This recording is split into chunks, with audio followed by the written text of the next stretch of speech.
Laidą remia Mados dizaino akademija. Prisijunkite prie mūsų ir ženkite pirmuosius žingsnius į mados pasaulį. Interviu buvo nufilmuotas restorane Hacienda Steakhouse ir Maba Residence Hotel. Šiandien kalbėsiuosi su tinklaraštininku Pauliumi Mikolaičiu. Labą dieną. Labą dieną, Majus, sveiki, malonu. Pirmieji jūsų video tikrai buvo geri, tai ar jie...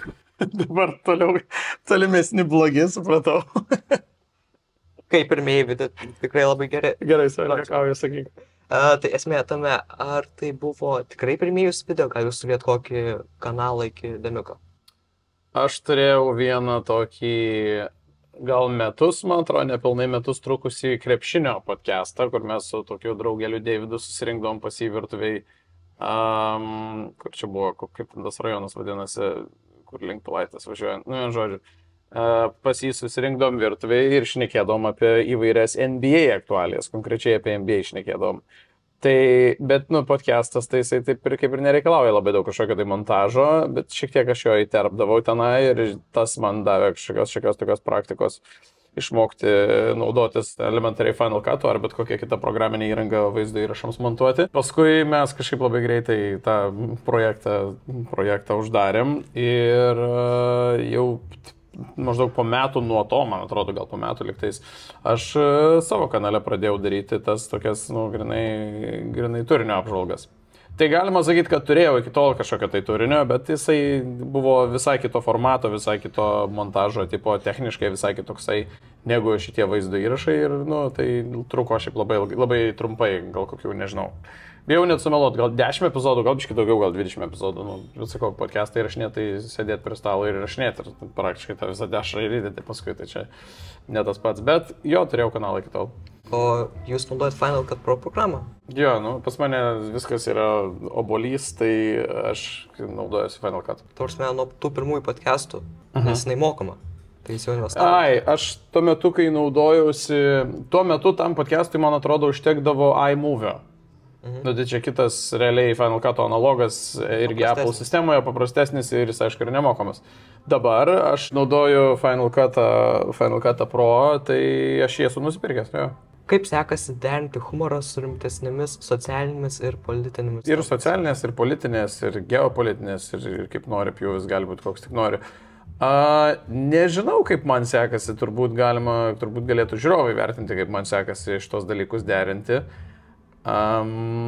Bet, sakykime, jeigu aš kažką apžvelginėjau, nepaisant to, kiek rimta ar nerimta ta tema, vis tiek stengiuosi kažkiek įdėti, netgi nesistengiant, o tiesiog natūraliai gaunasi kažkokia tai savo paties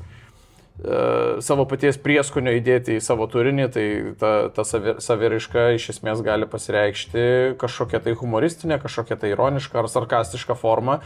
Ir tada vieni dalykai, aišku, būna juokingesni, kiti dalykai netokie juokingi. Tai aš kaip ir yra temų, kuriuose tu matai, kad čia bus labai juokinga, nes iš esmės čia kažkokia tema, kurią galima aplipdyti kažkuo tai komišku ir tai bus tiesiog juokingas turinio vienetas. Arba yra, pavyzdžiui, kažkas, kas tiesiog yra įdomu, nebūtinai juokinga, bet bekuriant tą turinio vienetą, tokio tipažo, kokius aš jos kuriu, jį galima kažkiek paversti komiškai ir yra visą laiką vietų išvelgti kažkame ar kažkokiam vienam dalyke komedijos. Tai čia tas suderinimas, aš sakyčiau, nėra sunku, nes dažnai pasirinki pagal būtent turinio tipą, jau matai, ar tai bus juokinga, gal tai bus kiek rimčiau, bet kažkokiu tai gal juokingų intarpų įdėsi, tai čia kažkaip nesunkiai suderinamas dalykas, gal sakykime. Kaip atrodo tavo kūrybinis procesas nuo idėjos iki galutinio vaizdo įrašo? Idealiausiu atveju randu kažką, kas mane labai domina, kažkokia tema, vaizdo įrašas, žmogus, kažkoks subjektas, įvykis, aktualija, dar kažkas. Ir jį persižvelgiu, atsisėdu prie popieriaus, dar seniau rašydavau į popieriaus lapą, bet kažkokias tai idėjas. Tiesą pasakius, kai žiūriu tą turinio vienetą, tai ir skriblinu įvairias idėjas į asmenį, ar tai galėtų būti kažkoks tai dėmesio vertas, platesnės apžvalgos vertas turinio vienetas. Ir jeigu pamatau, kad jame yra to potencialo, tai tada jau atsiverčiu Google Docsus ir tada sėdi rašai scenarijų. Paskui filmuoji, montuoji, tai toks visai nesudėtingas. STT, kai darau, tai tiesiog yra tam tikri Instagramo, TikToko profiliai, internetinės svetainės, kurios kaupia, kiekvieną dieną labai daug publikuoja ir kaupia įvairiausių įvykių internete. Tai 2 kart per mėnesį aš atsisėdu, persižiūriu jas, pasižiūriu, kas labiausiai išsprogo, kas buvo aktualiausia, apie ką žmonės daugiausiai išnekėjo, susirinku tos reportažus, tiksliau tuos įvykius, apie juos parašau, sakykime, tokius kaip trumpus reportažus, vėlgi scenarijus yra sudėliotas, sufilmuoju, sumontuoju, nu tai taip labai nesudėtingai. O kalbant apie STT, pokalbį su Andriumi Tapinu prieš 5 metus, jūs sakėte, kad vieną STT padaryti užtrunka maždaug apie 9 valandas, pilnai. Ar dabar šis procesas yra ilgesnis ar trumpesnis? Dabar šis prieš 5 metus, tai ten turbūt dar nebuvo Demiko subreddito apžvalgos. Dar nenuoju. Tai tada Demiko subreddito apžvalga trunka padaryti, aš dabar galvoju, 0,5 valandos nufilmuoti, susimeti, susikarpai dar kokią valandą, padarai pirmosius efektus dar kokią valandą ir tai, man atrodo, 2 valandos iki galutinių. Tai man atrodo, kad Demiko subreddito apžvalga vien iš savęs yra 4 valandos. Jeigu tu taip atsisėdi, nuo filmavimo iki galutinio varianto bent 4 valandos. Tada STT nufilmuoti trunka valanda, geriausia, čia ir tai max. Sumontuoti, susikarpyti labai greit išeina, bet STT dažnai užima apie 3 valandas, užima STT dėliojimas šitų, ir tai mane žiauriai užknisa, bet aš tiesiog nežinau geresnio proceso, tų asociatyvių paveiksliukų, kuomet aš šneku ir čia yra kažkokie tai vizualai, tai va tuos asociatyvius paveiksliukus susidėlioti trunka ir tai būna 3-4 valandos, o tai yra mano nuomonė toks nereikšmingas pakankamai laidos elementas, bet jis vis tiek yra laidos elementas. Tai dabar STT tikrai trunka ilgiau. Vėlgi, jeigu taip, kaip sakoma, brute force atsisėdus dar scenarijų parašyti. Tai scenarijų parašyti kartais būna labai lengva, nes tiesiog yra daug įvykių ir jie visi įdomus ir juos lengva prašyti, kartais būna sunku ir ten aš būna, kadangi struktūra dabar pakankamai seniai jau yra ta pati, tai yra 6 reportažai, tai tikrai yra buvę ne kartą, kuomet aš, tiesiog 3 valandas sėdžiu ir ieškau, koks gali būti 6 reportažas, ar ten 5 ar 6, nes tiesiog nieko nėra, nieko gero neįvyko, turiu iš kažko ištraukti kažką. Tai taip gali prasidėti ir kelias valandas, arba gali scenarijų parašyti net ir per 2-3 valandas. Tai atsakant, čia dabar nesuskaičiuosiu, taip čia ką tik prisakiau tų valandų, bet iš esmės STT pagaminti užtrunka gerokai daugiau negu 9 valandas, manau, taip bendro darbo, manau, kad gal iki 20 turbūt. Jau taip visiškai skaičiuojant tą tokį darbinį valandinį. Tai turbūt iki 20 valandų užtrunka jį padaryti.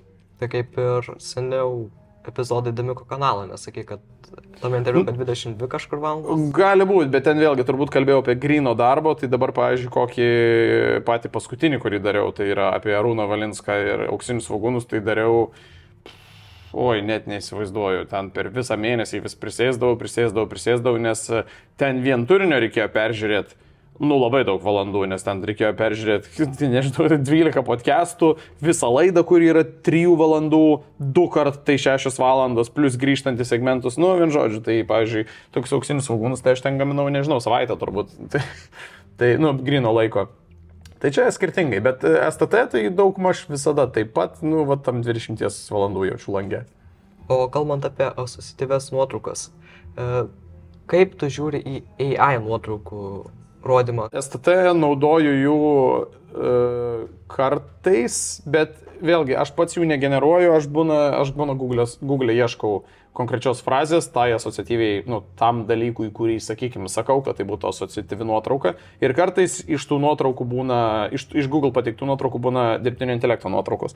Aš esu gavęs kritikos savo subreddite, kad blogai, kad aš jas naudoju, bet aš, mano pusė reportažų, daug reportažų, daug dabartinių memų ateina iš dirbtinio intelekto. Tiesiog, jie yra daromi su dirbtiniu intelektu. Tas žmonėm tinka.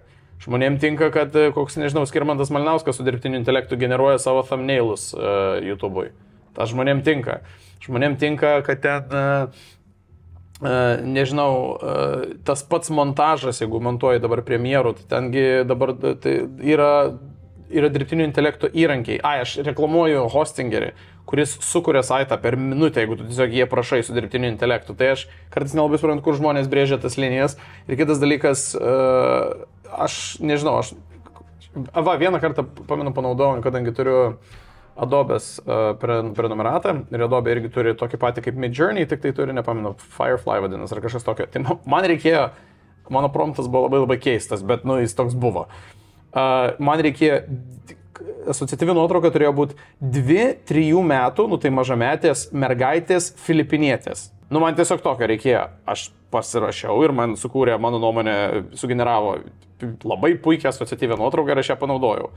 Aš tokios nuotraukos neradau Google, aš nenorėjau keisti žmonių rasės, nenorėjau keisti žmonių sudėties ir lyties, man reikėjo būtent tokios asociatyvios nuotraukos, aš jos neradau, bet kitais visais atvejais aš 99% visų paimtų mano nuotraukų yra iš vadinamojo Stock Exchange arba šito Stock Exchange nusišneku iš Stock Photos vadinamosios. Tai yra, tiesiog saitai, kur žmonės prifotkina ir sukelia savo nuotraukas ir tu gali jas naudoti nekomerciniais tikslais nemokamai.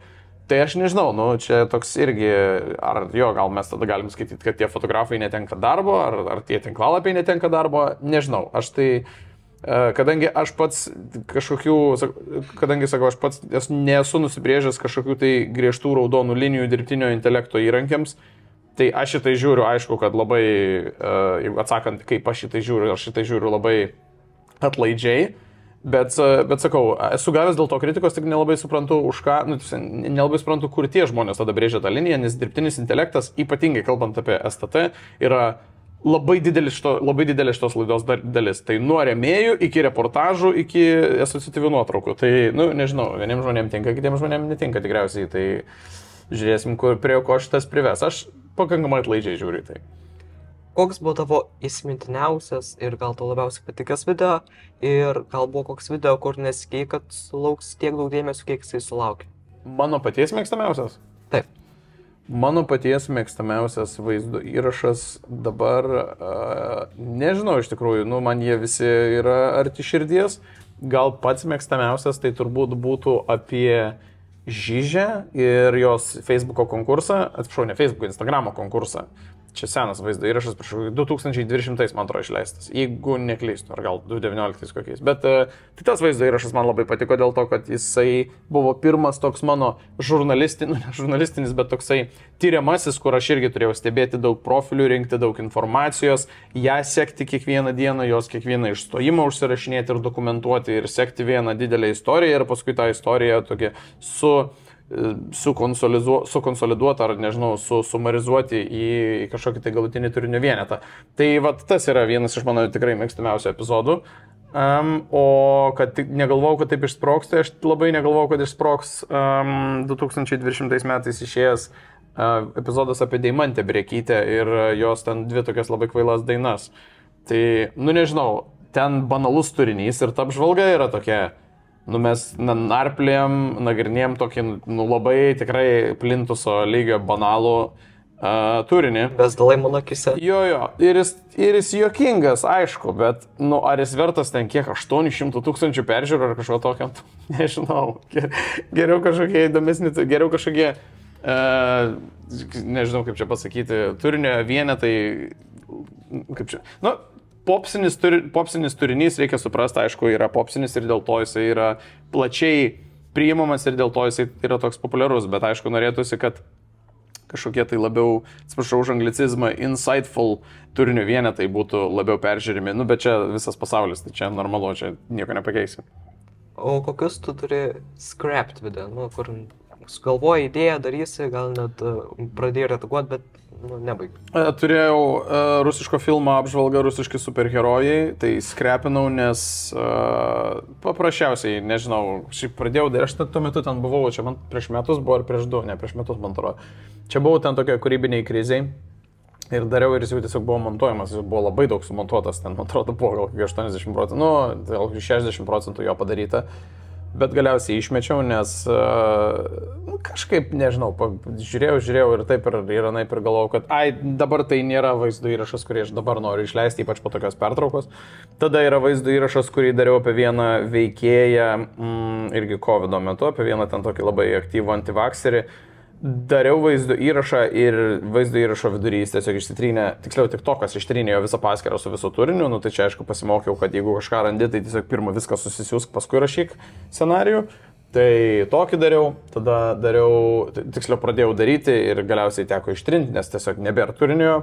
Tada dariau vaizdo įrašą apie vieną Facebook'o juokingą grupę, bet ten bent jau toli buvo epizodas nepažengęs, ten buvau pradėjęs rašyti scenarijų. Ir paskui, man atrodo, prasidėjo Rusijos invazija į Ukrainą ir pagalvojau, kad čia labai nerimtas turinys ir čia dabar aš neįsivaizduoju, kad artimiausiu metu aš dabar galėsiu jį išleisti. Tai irgi skrepinau, kaip sakai. Ir turbūt, kad dar kažkas bus buvę, bet aš dabar nelabai, šitos tikrai labai ryškiai prisimenu. Aš man atrodo, apie tos visus ištrintus vaizdo įrašus esu kalbėjęs kažkada pas Omantą Jokubaitį šitame podcast'e pokalbinė. Tai ten šitos 3, man atrodo, paminėjau, gal dar koks vienas buvo, bet iš esmės čia tokie tikrai 3, kuriuos pamenu. Jau yra 100 virš, kiek STT epizodų? 125 išėjo už vakarą. Ja. Ar tau neatsibosta daryti STT jau kelinti metai? Man neatsibosta daryti Demiko subredito apžvalgos. Subredito apžvalgą žiauriai myliu ir žiauriai mėgstu ir jos neatsibosta daryti. Gal šiek tiek yra pavargęs arba tiesiog atgyvenęs tas formatas STT. Aišku, žinai, čia yra žinių formatas, tai žinios vis laik tokios pačios, visais metais tokios pačios, tik pasikeičia studijos dizainus ir viskas ir spalvas. Bet aš nežinau, aš nesu tikras, ar reikia toliau tų reportažų. Turiu omeny, kad ypatingai per tiek laiko, per tiek, kiek yra STT, kiek čia dabar nuo 2019 nedaroma, tai 5 metai jau tas STT, 125 epizodai. Per tą laiką, kai prasidėjo STT, dar nebuvo TikToko, dabar jau yra TikTokas. Ir per 5 tuos metus yra labai smarkiai pasikeitęs žmonių turinio, kaip čia pasakyti, turinio žiūrėjimo, turinio priėmimo, to vadinamojo, ar vėlgi atsiprašau, anglicizmo turinio consumptiono įpročiai yra labai pasikeitę. Tai kaip žmonės vartoja įvairių turinį. Ir tiesiog aš nežinau, ar dabartiniam žiūrovui yra reikalingas socialinių tinklų apžvalga, nes žmonės tiesiog visus tus dalykus šiaip ar taip pamato socialiniuose tinkluose. Tu sėdi TikTok'e, tu sėdi Instagram'e, tai visi tie dalykai, kur aš apžvelgiu, kad čia buvo tas ir tas, ten ir ten vyko taip ir taip, 60 milijonų peržiūrų. Tai okei, bet didelis šansas yra, kad visi jau jį ir taip matė. Tai aš nežinau, ar dabartinėme turinio reljefe, vadinkim taip, landscape, ar yra reikalingi tie reportažai apie realiai socialinių tinklų įvairių turinį. Tai aš manau, kad jeigu kažkada, artimiausiu ar neartimiausiu, nežinau, laiku, STT keisis ar nežinau, transformuosis į kažką, tai greičiausiai bus tiesiog ilgesnė Demiko subredito apžvalga, nes tą dalį daryti man labai patinka. Tai jau drastiškai keisti formatą nesiryžtų. Drastiškai keisti formatą būtų nupjauti visus reportažus ir prailginti subredito apžvalgą. Arba turėti 10-15 minučių subredito apžvalgą, tiesiog kaip memo apžvalga. O temą keisti? Ne, tai tema, ką turiu omeny temą. Dabar socialinių tinklų apžvalga, gal kažkokias kitų dalykų apžvalgos? Tai būtų tiesiog subredito mūsų bendruomenės publikacijų apžvalga ir viskas. Nieko, man atrodo, papildomų gal nepridėčiau, nežinau, bet aišku, idėjų yra visokiem projektam. Tik nemanau, kad jos būtina lipdyti šitą patį į STT vietą. Kaip vertini situaciją Contribui ir kokia tavo puslapio Contribui ateitis? Situaciją Contribui vertinu, nelabai įmanoma situacijas Contribui vertinti ne vienareikšmiškai, nes tai yra vienareikšmiškai, situacija bloga, prasta ir žmonės, kurie užsiėmė dalykais, kuriais jie užsiėmė, yra, kaip aš juokauju, bet nelabai nusipelno lošinančios autoavarijos, nes tokių nesąmonių negalima daryti ir nereikia daryti, arba tiesiog kalėjimo, gal vadinkim taip. Bet, labai liūdna dėl įvairių kūrėjų, kurie, kaip čia pasakyti, labai gerą pagrindą savo, net ne pagrindą, labai didelę bendruomenę užsiugdė būtent šitoj platformoje ir labai gerą pagrindą pasidėjo savo bendruomenėm ir savo tolimesniai kūrybai, kai tik Contribui atsirado, tai pavyzdžiui, ten tarkim kokie Proto Pemza, kur iš vis aš pažįstu tos bičius, jie realiai išėjo iš savo dieninių darbų, kad darytų šitą dalyką, nes jiems pavyko didelę bendruomenę susikurti ir dabar paaiškėjo, kad šitą platformą yra visaip kaip įmanoma nesaugi ten ir su GDPR, jeigu neklystu, yra blogai, yra aišku vadovai, yra, kaip matom, kažkokie, realiai nusikaltėliai. Tai labai gaila ir tų kuriejų. Aš turiu ten puslapį, bet tiesiog Contribui pajamos mano mėnesinių pajamų sudaro labai nedidelę dalį, tai aš, tai kaip sakoma, išgyvensiu, aš dėl to problemos nedarau. Tai vertinant, sakau, blogai, ta prasme, kaip čia kitaip vertinsi, nesąmonė pasiminėti pinigus, paskui dengti savo tą draugą, kuris pasiėmė pinigus, aiškinant, kad čia paskola, paskui pirkti, parduoti, advokatas kažkoks, vien žodžiu, visiškai tokia 90-ųjų kažkokia banditinė schema, kas yra tiesiog stebėtina šiais laikais. O mano puslapis, tai jisai šiuo metu vis dar egzistuoja, ten jokio naujo turinio nekeliu ir artimiausiu metu nekelsiu ir neraginu tenai prenumeruoti.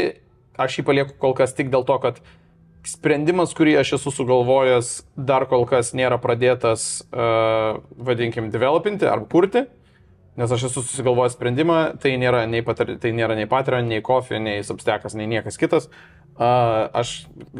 Patirtis parodė, kad priklausyti nuo trečiųjų šalių paprasčiausiai neapsimoka. Tai mano sprendimas bus pradėtas kurti arba šios savaitės gale, arba arba kitos savaitės pradžioje. Ir kai jis bus baigtas, aš tada jį pasiskelbsiu ir tada savo Contribui puslapį uždarysiu. Tai toks mano yra likimas mano puslapį. Klaus, čia susijęs su YouTube to membership, ar ne? Ne, YouTube membershipus aš svarsčiau. YouTube'as pasiema 70% nuo visos paramos, tai reiškia 30, net 30%, pasiema 30%, tau atiduoda 70%, tai, jie pasilieka net 30% visos paramos, kas yra šiaip, žiauriai daug. Čia būtų daugiausiai per bet kokią platformą, man atrodo, paramos. Tai yra, labai žvėriškas pjūvis, o mano sprendimas yra paprasčiausiai pasidaryti savo membership saitą. Tiesiog susikurti svetainę, prisijungti Stripe'ą. Tas pats Stripe'as yra pinigų operacijų. To paties Stripe'o pinigų operacijomis naudojasi ir Patreon, ir Contribui. Jo, ir susikurti savo saitą su paywall'u, su 3 tyrais, su Stripe'u.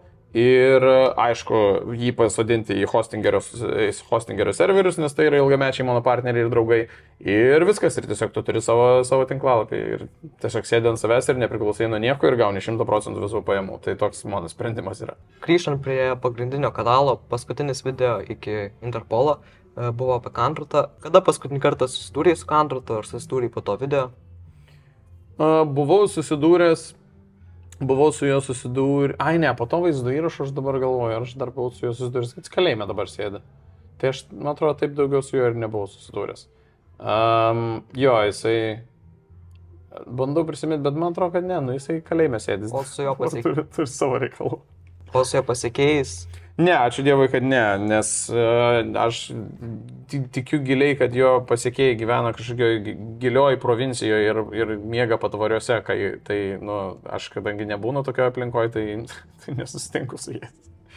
Jau paminėjai, kad nori padaryti savo saitą, kokie dar yra tavo planai YouTube ir už jo ribų? Tai planai mano yra šiaip keli, tai sakau, pirma yra idėja kitiems metams, nuo kitų metų, galbūt kažkaip transformuoti STT, arba, kaip sakant, performatuoti, arba pakeisti kažkuo. Tada norėjau nuo naujo sezono, tai yra nuo rugsėjo, daug smarkiau lyninti, atsiprašau vėl už anglicizmą, į gyvų vaizdo transliacijas ir tada Contribui turinį, tai dabar jau ne Contribui turinį, bet kažkokį tai exclusive turinį. Tai daugiau transliacijų, daugiau exclusive turinio,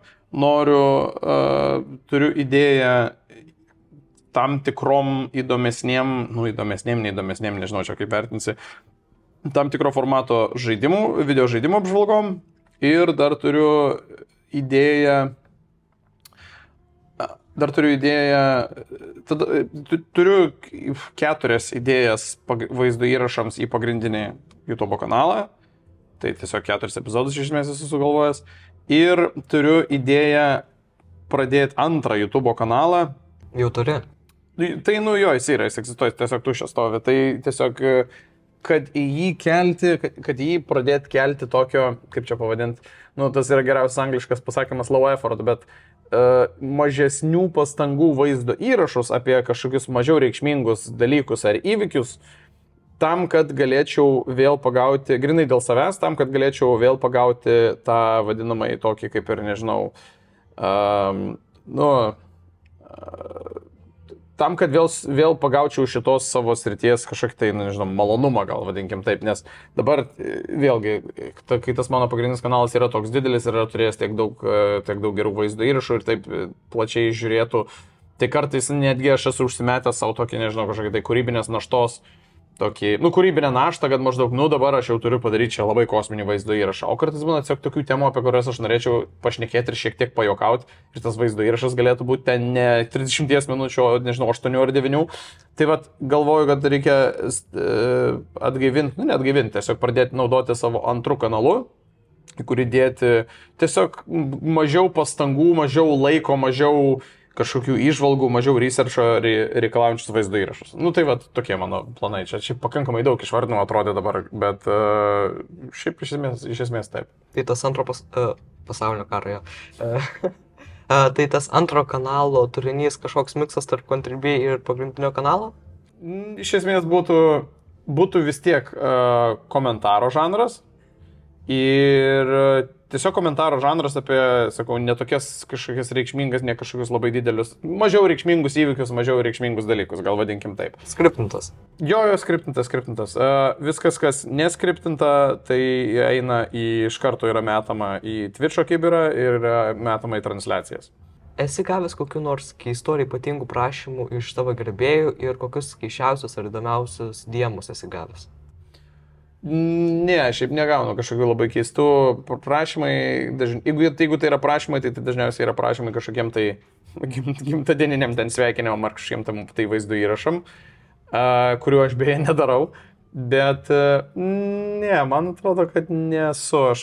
Esu kažkada gavęs. Čia irgi kai buvo turbūt mano ten kūrybinis pikas, nežinau, 2020 ar 2021.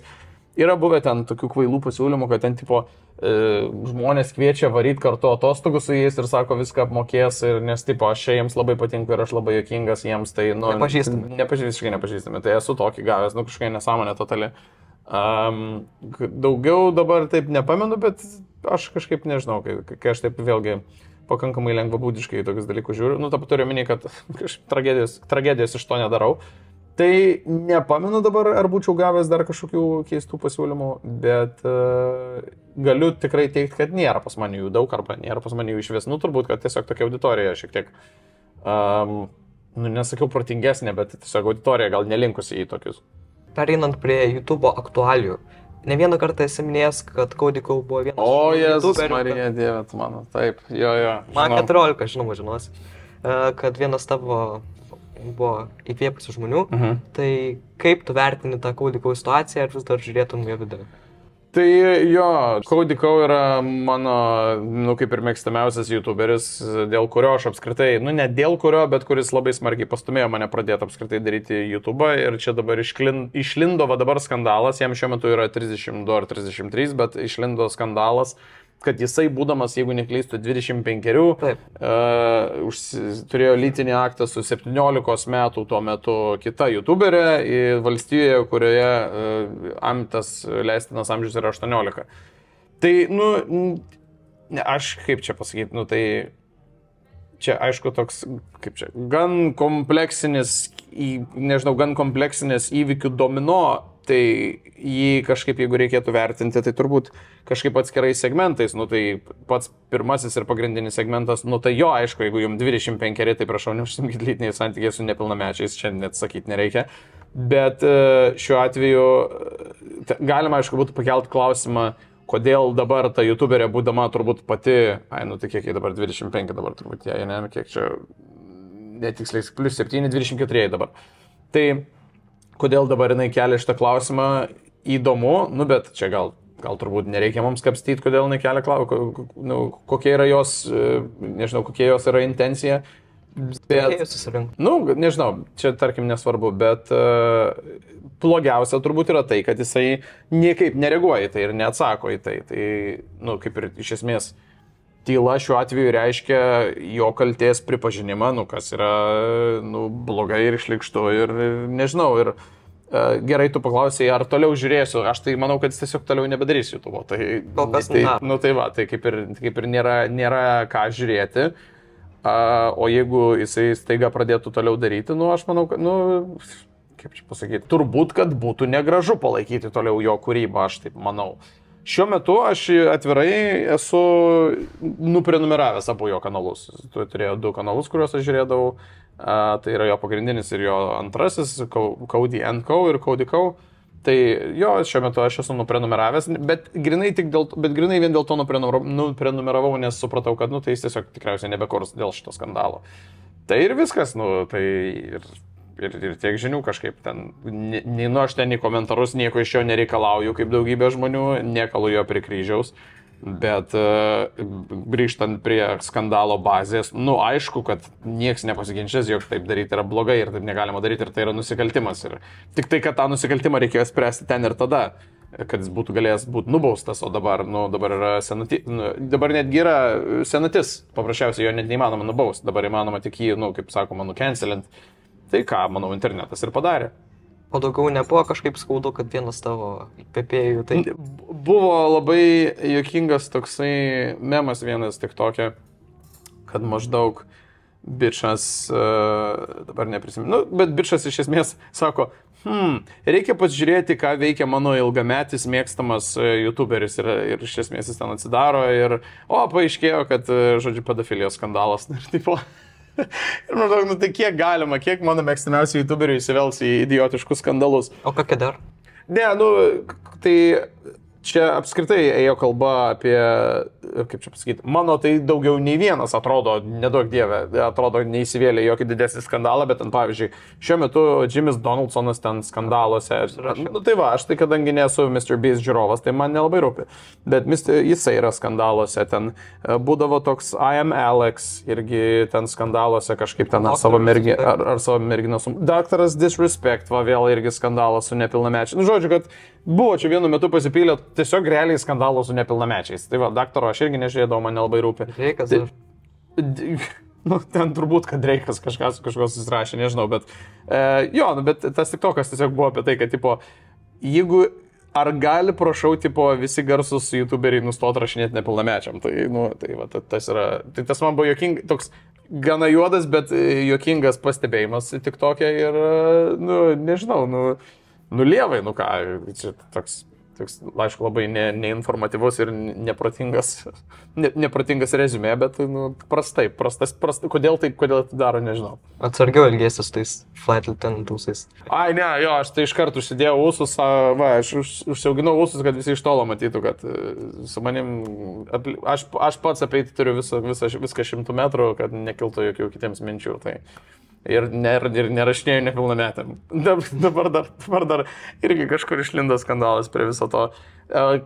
Čia apkalbų lygiai, bet kad neva tai vienas iš, neminėsiu jo vardo, vienas iš tos Jungle King organizacijos rašinėja nepilnamečiam irgi. Vienu žodžiu, kažkokia pieva ir nesąmonė. Tiesiog nedarykite taip, aš nesprantu, kas jums visiems yra. Tai tiek žinių. Tai trumpam grįžtant prie to Mr. Beast'o, didžiausias jau dabar kūrėjas platformoje, tu niekada nežiūrėjai video, ar tu tiesiog kažkada žiūrėjai, bet tiesiog... Aš moksliniais tikslais pasižiūriu, kas ten vyksta, bet aš niekada nebuvau jo prenumeratorius, nesu jo prenumeratorius ir tai, nėra man įdomus turinys, paprasčiausiai. Dažniausiai nėra man įdomus turinys, nežinau, tai jisai yra sukurtas, aišku, jisai šiek tiek segmentuotas, turiu menį, jisai šiek tiek turi... žanro ten tam tikrų, kaip čia pasakyti, nišų, nes ne visi tie vaizdo įrašai yra tokie pat. Ten, man atrodo, kažkuriam vaizdo įrašais, ten gal iš kažkokios sraigtasparnio išmetinėjo kažkokį automobilį brangų. Tai įdomu buvo pamatyti, kas nutinka. Grinai buvo įdomu pamatyti fizikos, būtent fiziką, kas nutinka tam automobiliui. Bet CGI buvo pasirodo. Sakykim, bet turiu menį, kad tik tai gal tam tikri kažkokie etapai iš jo vaizdo įrašų yra įdomus, bet nėra visi vaizdo įrašai. Bet dauguma jo vaizdo įrašų man nėra įdomus. Tai ką žinau, tai aš kažkaip nežiūrėdavau. Aš suprantu, kam tai yra padaryta, suprantu, kaip tai yra padaryta. Ir liuks, kad taip darė ir kad taip daro turbūt, bet aš tiesiog, tai nebuvo žanras man, vadinkim taip. Pereinant prie politikos temos, 2022-aisiais, metų pabaigoje labiau, bet pokalbėje su Algiu Ramanausku, kad spėtum, kad Seimo rinkimus laimės partija, Vardan, ne. Skvernelio partija vardan Lietuvos, jo. Tai jaučiu, kad nebe. Nežinau, jeigu taip spėjau, tai gal spėjau, nežinau, pagal kokį feelingą aš tada spėjau, bet turbūt, kad dabar taip nestatyčiau. Turbūt, kad dabar reikėtų vis tiek statyti ant... nestatyti. Čia aš iškart pasakau, kad tai nėra mano pasirinkimas. Tai nėra mano balsas. Jie neturi mano balso, bent šiai dienai man taip atrodo. Bet jeigu reikėtų statyti pinigus šitame pas bookmakerius, tai turbūt reikėtų sakyti, kad tą valdančiąją daugumą formuos socdemai. Tikriausiai nežinau, bet čia irgi spekulacijos. Bet tikriausiai vardan Lietuvos jau neveiks nieko daug labai gero. Nors nežinau, iš tikrųjų ten Virginijus Sinkevičius į Europarlamentą iškeliavo, ar ne? Jo, iškeliavo, jis, man atrodo, vis tiek kaip europarlamentaras. Nu, tai ten kas yra Savickas, yra Lukas Savickas, turiuomenį normalus politikas, mano nuomonė, Skvernelis yra kas ten dar. Nu, ten šiaip yra keli, mano nuomonė, gal nebūtinai mūsų politinės pažiūros sutampa, bet yra keli kompetitingi politikai toj partijoje vis tiek. Nu, bet žiūrėsim, kaip čia dalinsis visi bendri balsai, nes šiaip iš niekur nieko tiesiog atsirado ir iš Nėro Nemuno aušra, kuri rodosi, kad turės neblogą pasirodymą, bet vėlgi reikia žiūrėti rinkimus. Tai tu spėtum, kad jinai pasirodys geriau negu... Nu, pavyzdžiui, duotoj momentu man taip atrodo, jo. Man atrodo, kad jie pasirodys netgi geriau negu vardan Lietuvos, kas man yra liūdna, bet, čia Lietuvos gyventojų valia. Tai duotoj momentu taip atrodo, bet tai tas taip atrodo, tai grinai aš iš tokio sprendžiu informacinio bendro fono. Tai čia netgi nėra labai tikslu taip spręsti. Amerikos prezidento rinkimai. Tu esi labiau už Kamalą Harris ar Donaldą Trumpą? Kadangi aš toks, manau, kad visiškai niekam nepaslaptis, jog aišku, kad aš būčiau už demokratų partiją labiau negu už respublikonų partiją. Bet aš ir bendrai politiniam, tam standartiniam, amerikietiškam politinių pažiūrų spektre esu kairiai. Ne ekonomiškai, aišku, bet esu kairiai. Tai toliausiai esu turbūt arčiausiai dešinės, tai turbūt esu centro kairiai. Tai bet kokiu atveju man būtų demokratai.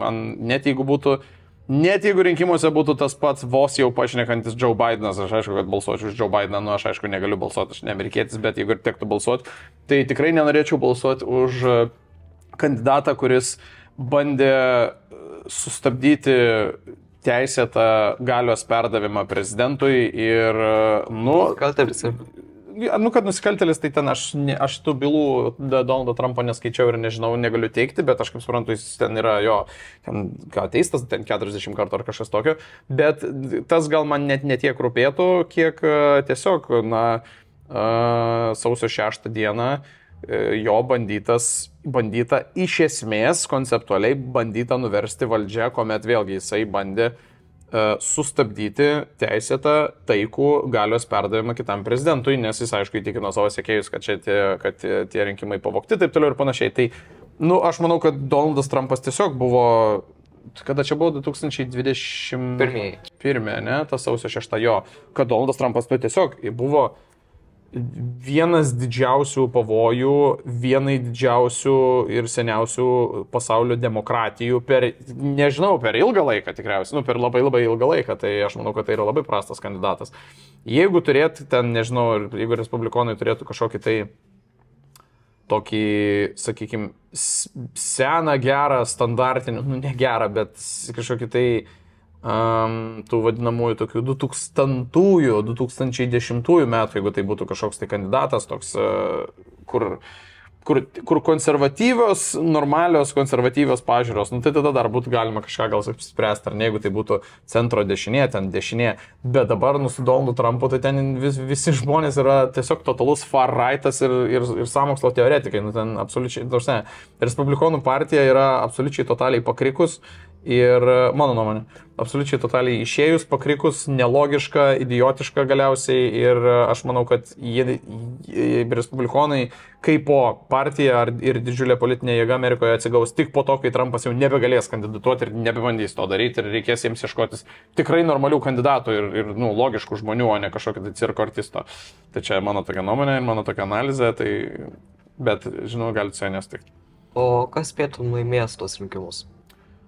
vėlgi duotojų momentų, lygiai taip pat kaip aš sprendžiu apie Lietuvos Respublikos Seimo rinkimus, lygiai taip pat aš spėčiau, kad turbūt Haris, bet čia vėlgi viskas yra iš vibo ir iš feelingo ir iš mano informacinio burbulo. Tai nežinau. Dėl to, kad visi, kas buvo pasiruošę balsuoti už Trumpą, jau bet kokiu atveju balsuos už Trumpą ir čia net su šautuvu neperkalbėsi, nėra skirtumo, ką šneka mėlyna pusė. Tada visi, kurie buvo hardcore'iniai demokratai, tai jie bet kokiu atveju balsuos, aišku, už demokratų bet kokį kandidatą. Bet aš manau, kad turėjo būti, čia totaliai spėjimas, aš tą visiškai traukiu iš užpakalio, bet manau, kad turėjo būti visai nemažas segmentas žmonių, kurie buvo politiškai neaktyvūs ir buvo šioks toks matomas sentimentas, vadinkim, visuomenėje, tam tikram sluoksnėje žmonių, kurie buvo nusivylę Amerikos politinė sistema ir tos sistemos išgaunamais kandidatais. Ir buvo toks sentimentas maždaug, o jėga, vėl eisime balsuoti už žiauriai pasenusį baltaodį dėdą. Wow, kaip faina. Maždaug už Bideną arba už Trumpą. Tu gauni du skirtingų pažiūrų, bet iš esmės tu gauni du baltaodžius dėdus, už kuriuos balsuoti. Ir žmonės būdavo, ir buvo tam tikras žmonių, sakau, segmentas, tam tikros nuotaikos visuomenėje, tam tikros sluoksniuose, maždaug, o wow, kokie du puikūs kandidatai, šita sistema yra, žodžiu, šudina. Tai dabar mes vieną iš tų senių pakeičiam tokia labai energingą, labai jaunatvišką, labai gerai kalbančią, labai kietą Kamala Harris, kuri yra, ir juodaodė, ir moteris, ir, vien žodžiu, kaip nori, kokius nori dar kokį tik nori demografiją gali paliest, nes ten kažkokių ir indiškų, man atrodo, šaknų turi, ir, vien žodžiu. Nors gal čia bendrai bus respublikonų dezinformacija, šitą reikėtų patikrinti.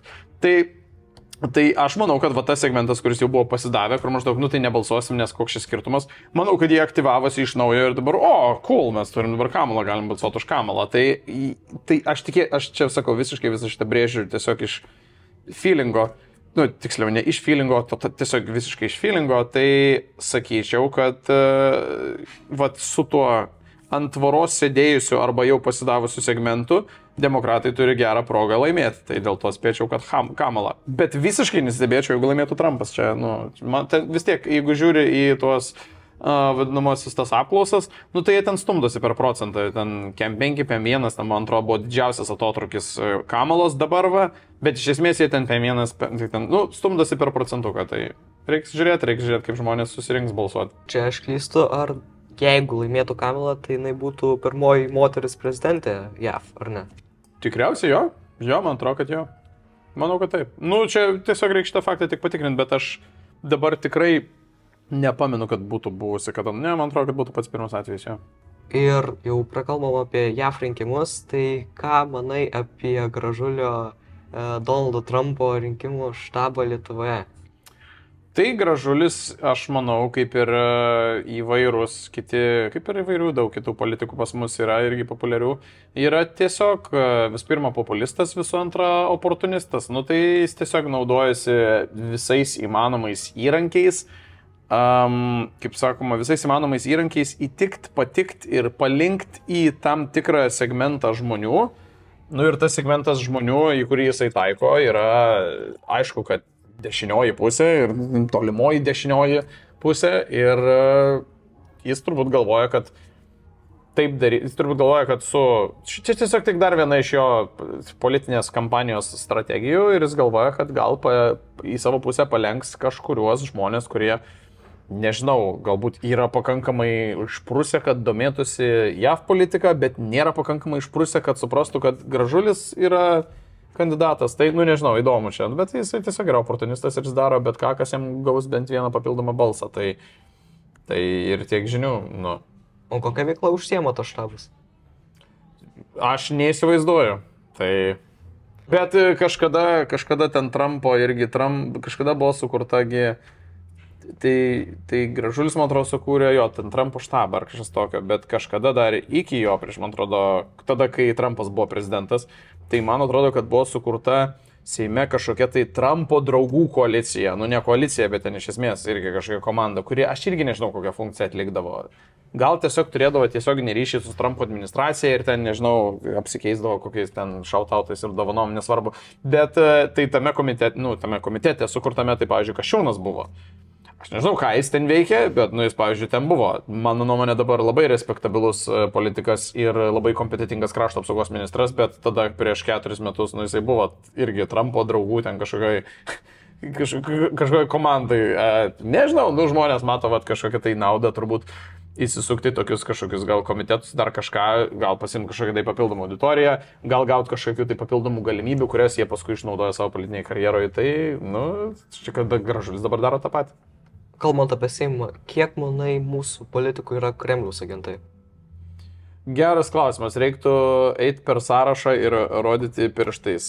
Šiaip, jeigu paklausi Algio Ramanausko, tai jis turbūt pasakytų labai daug ir tada, jeigu paklaustum manęs, aš esu tas, kur tiki, kad, gal nėra taip. Tai pavyzdžiui, sakau, čia reiktų eiti po vieną per kiekvieną, bet aš kažkaip esu toksai, kaip pavyzdys, aš manau, mano nuomonė, tiesiog kapsi iš ten pinigai, tarkim, tokiam Vaitkui, aš net nebejoju to, aš neturiu tam įrodymą, aišku, tai jeigu turėčiau aš įrodymą, turėtų tos įrodymus teisėsauga ir jūs sėdėtų kalėjime, bet aš manau, kad toks taip, bet tarkim, pavyzdžiui, aš esu linkęs manyti, kad Vėgėlė absoliučiai neturi jokių ryšių su Kremliumi, aš tiesiog manau, kad jis vėlgi yra dar vienas populistas ir oportunistas, bandantis norintis galios, ištroškęs galios ir norintis pasimti tą vadinamąjį protesto balsą ir tiesiog tą visą pusę, kurie ten, klausykime abi pusės ir taip toliau ir panašiai. Nes visi, kas masto ir visi, kas yra aukštesnio intelekto rinkėjai, jeigu taip galima sakyti, tie niekada už jį nebalsuotų. Tai tada jam reikia kišti savo letiną į purvą, į kitą pusę ir ten kalbėti taip, kad būtų pakankamai dviprasmiškai ir kad jis galėtų pritraukti ir tą auditoriją, bet aš nemanau, kad jisai turi kažkokių saitų su Kremlium, kaip pavyzdys. Tai sakau, tai reikėtų eiti per, nors, pavyzdžiui, turbūt Algis nesutiktų, Algis turbūt sakytų, kad, ir aš nesakau, kad su juo nesutinku, jis turėtų savo gerų argumentų, mes apie tai visai neseniai su juo kalbėjom, tai turbūt, kad Algis, pavyzdžiui, teiktų, kad jis yra Kremliaus projektas. Pavyzdžiui, Marius Laurinavičius tai tikrai taip teiktų. Tai irgi apžvalgininkas. Viskas gerai, ir aš jau argumentus matau, bet jeigu man, pavyzdžiui, jeigu man reikėtų statyti pinigus, aš manau, kad jis tiesiog yra populistas, oportunistas, kuris tiesiog šnekės bet ką, kad gautų galios. Tai aš turbūt tiesiog esu, mes irgi su Algiu šitą kaip tik šnekėjom paskutinį kartą, kai pasibuvau podcast'e, kad sakau, žiūrėk, Algi, tiesiog, sakykim taip, aš esu pernelyg naivus ir per daug dedu tikėjimo į žmonės ir per daug dedu tokio kaip, kur aš tikiu, kad žmonės yra geresni, negu jie iš tikrųjų yra. Tai sakau, tiesiog vadinkim Algį, kad, žinai, kad aš esu naivus. Tai mes taip pašnekėjom. O šiaip galima eiti per sąrašą ir rodyti tikriausiai. Pabandom. Gerai, jeigu turi sąrašą. Gražulis. Aš natūraliai manau, kad Gražulis yra antiek per žemo intelekto, kad jisai turėtų kažkokių saitų, kad ne, aš manau, kad jis tiesiog yra kažkur labai smarkiai kūdikystėje kritęs ant galvos ir dėl to toks, koks yra ir manau, kad neturi saitų su Kremliumi. Žemaitaitis. Manau, kad Žemaitaitis yra sociopatas, jeigu ne psichopatas ir jis yra vienas žmogus priešais kameras ir kitas žmogus, kai kameros yra neįjungtos ir aš manau, kad jis neturi jokių saitų su Kremliumi, aš manau, kad jis tiesiog yra naudojasi progą pasimti protesto balsą, lygiai taip pat kaip daro Vėgėlė. Kepenis aš nenustepčiau, jeigu turi saitų. Kepenis, jeigu reikia atstatyti, statyčiau, kad turi saitų, dėl to, kad jisai labai glaudžiai bendravo su tas yra, ne Paulavičius, koks ten yra tas, yra toks vienas irgi buvęs politikas, kuris viso nuo pat pirmos dienos, kai Rusija užpuolė Ukrainą, jisai pučia visiškai totaliai Kremliaus dūdelę. Ir nenustepčiau, jeigu Kepenis turi kažkokių tai saitų, bet vėlgi aš Kepenį irgi laikau tiesiog labai neįtikėtinai kvailų žmogumi. Tai čia sunku sakyti, bet jeigu reikėtų taip dabar greit pastatyti ant juodo arba raudono, kaip sakoma, tai turbūt statyčiau, kad turi. Širinskienė. Tikrai neturi. Čia gal jau toks labiau farfetched, atsiprašau už anglicizmą, Valius Ąžuolas. Valius ąžuolas, aš manau, kad yra pats kvailiausias. Jeigu visi pasidarytų intelekto koeficiento testą, tai jo būtų žemiau kambario temperatūros ir manau, kad jis neturi jokių saitų su Kremliumi. Aš manau, kad jis yra tiesiog labai uber kvailas. Vaidokas.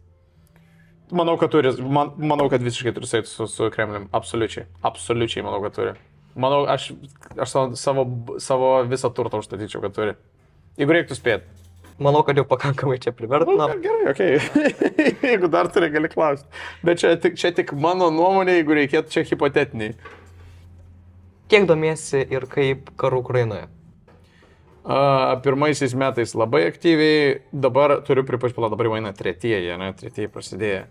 Tai dabar turiu pripažinti, kad labai mažai, šiaip labai mažai, nes ir bendrai visa informacija labai prasiskėdė, yra toks geras angliškas žodis oversaturated, tai reiškia, kai jos tiesiog yra labai daug apie viską ir visi šneka ir jinai pasidarė, ne tai, kad neįdomi, taip negražu turbūt yra sakyti, bet paprasčiausiai, jeigu kasdien ieškot kažkokių tai atnaujinimo apie tai, tai ten pasikartojant. Kažkoks, jinai pasikartojant, yra ten užimtas kažkoks kaimas, arba ten kaimas atsikovotas, pasistumėjo ten, atsirado taip, ten, pavyzdžiui, kartą į mėnesį kas nors nutinka didelio blogai, ar net, kokia vėl užtvanka susprogdinama ar panašiai, kas jau vos nekartojas kas mėnesį, kas mėnesį kas nors didesnis įvyksta įvykis.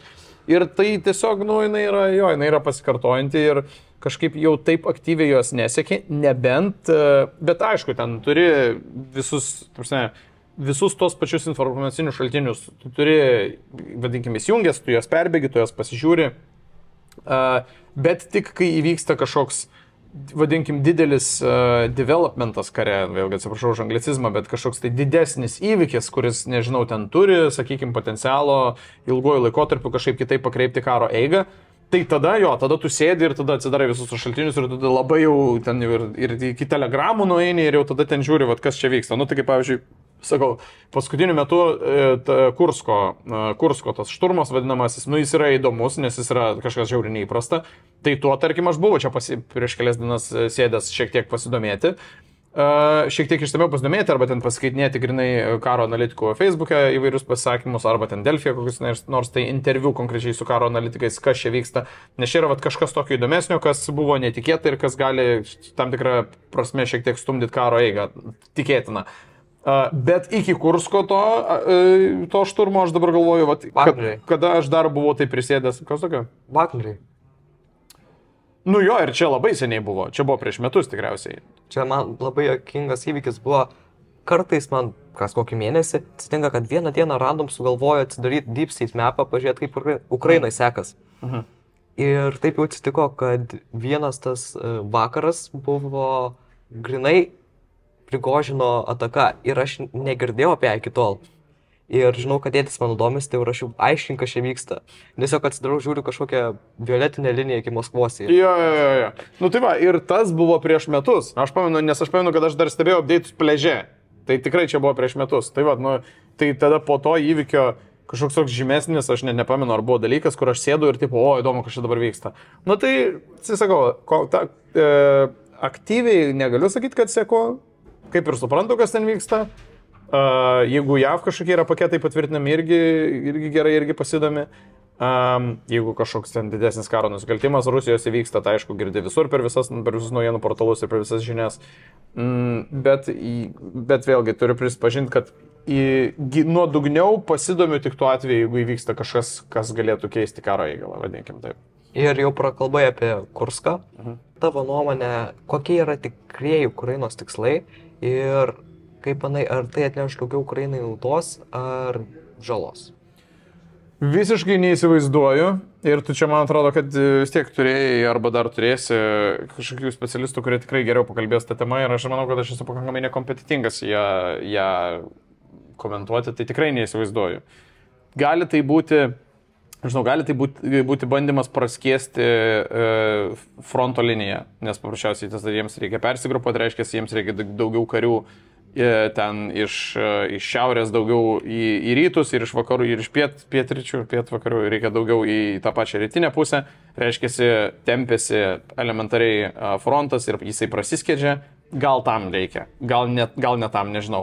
Gal jiems reikia ukrainiečiams kažkokių tai dėrybinių svertų. Gal reikia karo pabėgėlių daugiau, šitų ne pabėgėlių, o karo kalinių daugiau. Nežinau, gal. Gal yra manoma, kad Rusija pradės pagaliau pradės naują mobilizacija visuotinė.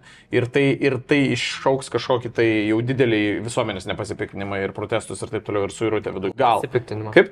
Pasipiktinimą, jo, žmonių, iš Rusijos žmonių. Nepasipiktinimą išgirdau. Atsiprašau, pasipiktinimą turėjo būti, kad sukels žmonių pasipiktinimą Rusijoje pačioj. Versijų aš skaičiau visokiausių, kas tai gali būti iš tikrųjų...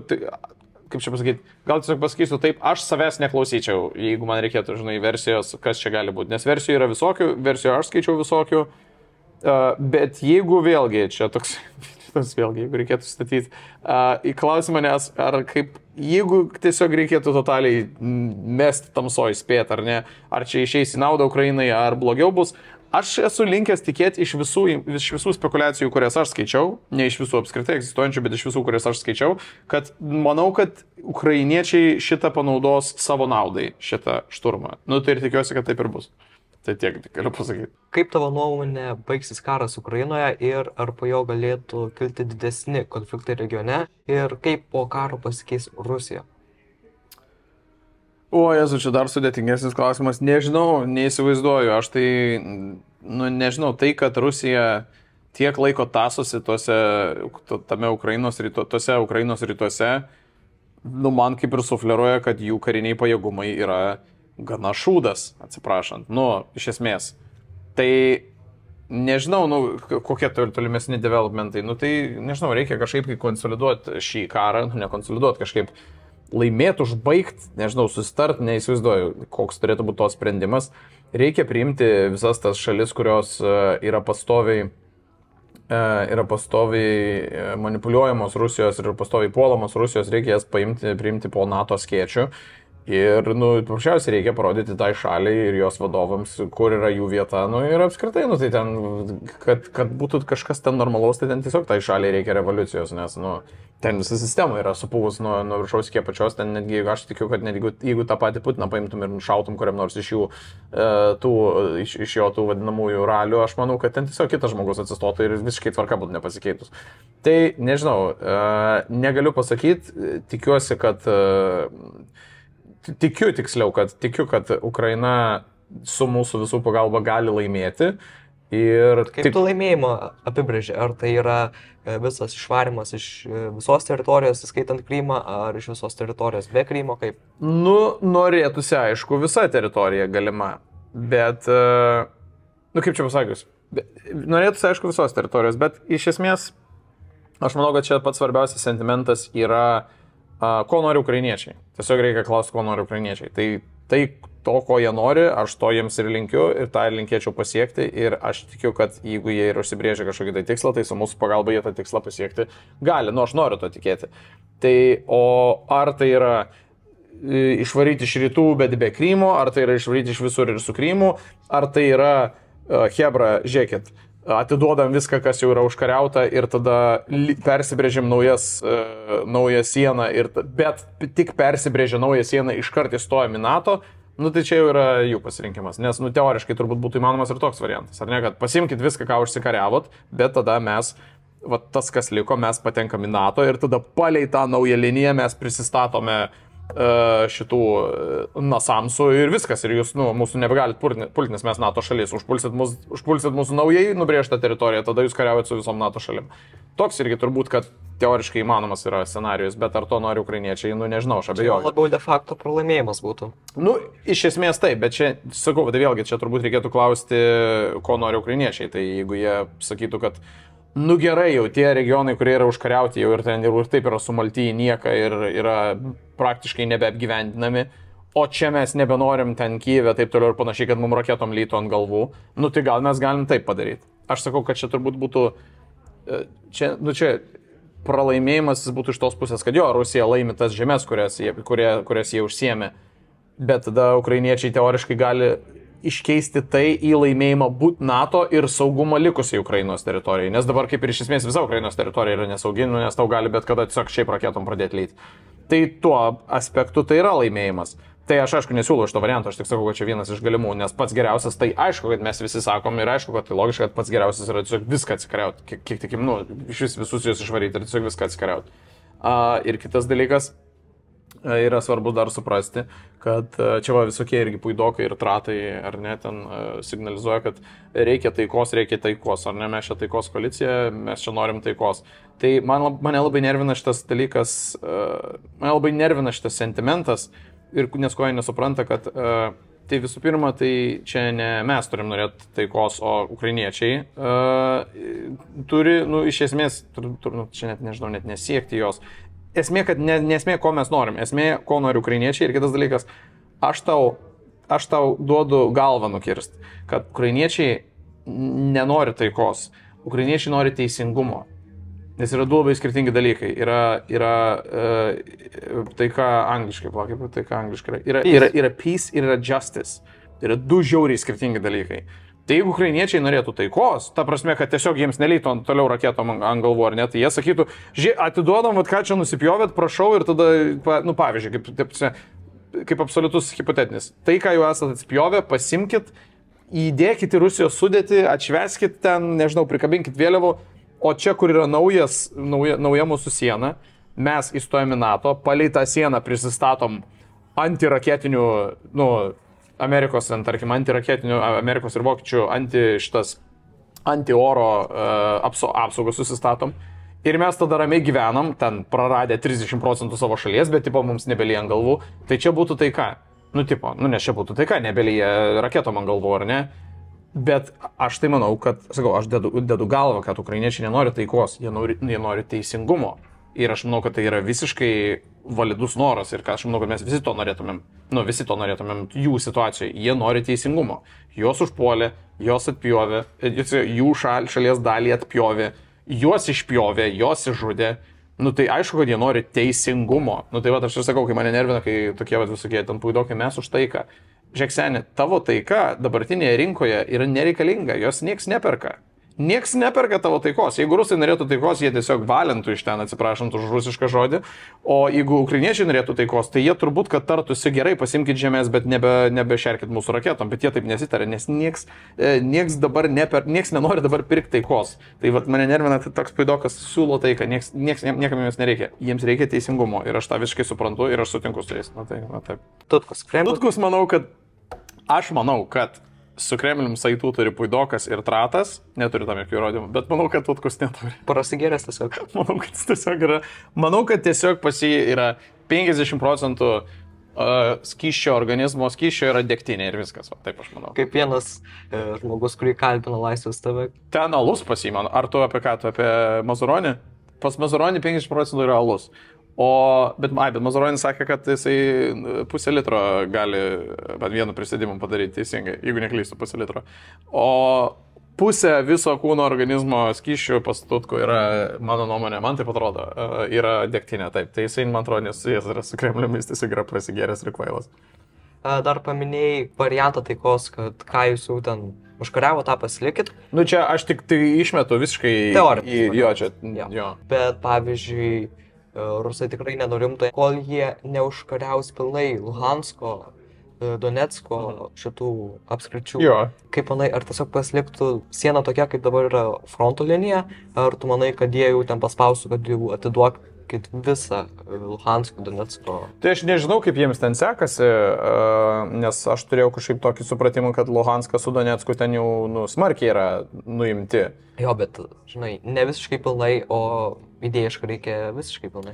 Tai, nežinau, aš iš esmės, tai sakau, tai reikia žiūrėti, ko norėtų, tiksliau, ko nori ukrainiečiai, nes rusai iš esmės, nes tas ir durna yra, kad rusai iš esmės, tiesiog galima sakyti rusai, iš esmės, jie kaip ir tipo nieko nenori, jiems tiesiog reikia, kaip čia yra tas angliškas išsireiškimas, assert dominance, ar ne, jiems tiesiog reikia rodyti, kad jie čia va, mes čia galingi, su mumis čia nieks nepasišakos, mes čia, žodžiu, ta meška, kažką, nu, nes tai jų tikslas buvo per 3 dienas nuimti Kijevo, nu, tiesiog, realiai jų misija buvo per 3 dienas nuimti visą Ukrainą, iš esmės, pakeisti Ukrainos valdžią, nuimti Kijevą, taip sakant, per 3 dienas. Nu, jau 3 metai, jie ten daužusi rytuose, nu, po truputį ten po centimetrą, kiekvieną dieną po centimetrą stumdo tą fronto liniją.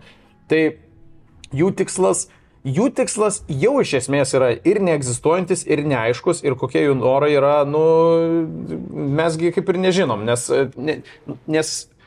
ne tik, kad savo kariniais veiksmais jie nerodo jokio tęstinumo, bet ir tu absoliučiai negali tikėti Putino, nu, ar visa jo administracija, ko jie nori. Nu, nes realiai, šiai dienai, pabandyk tu man atsakyti, nu, o tai ką su šitą iš vis nesąmonę dabar nori padaryti Putinas.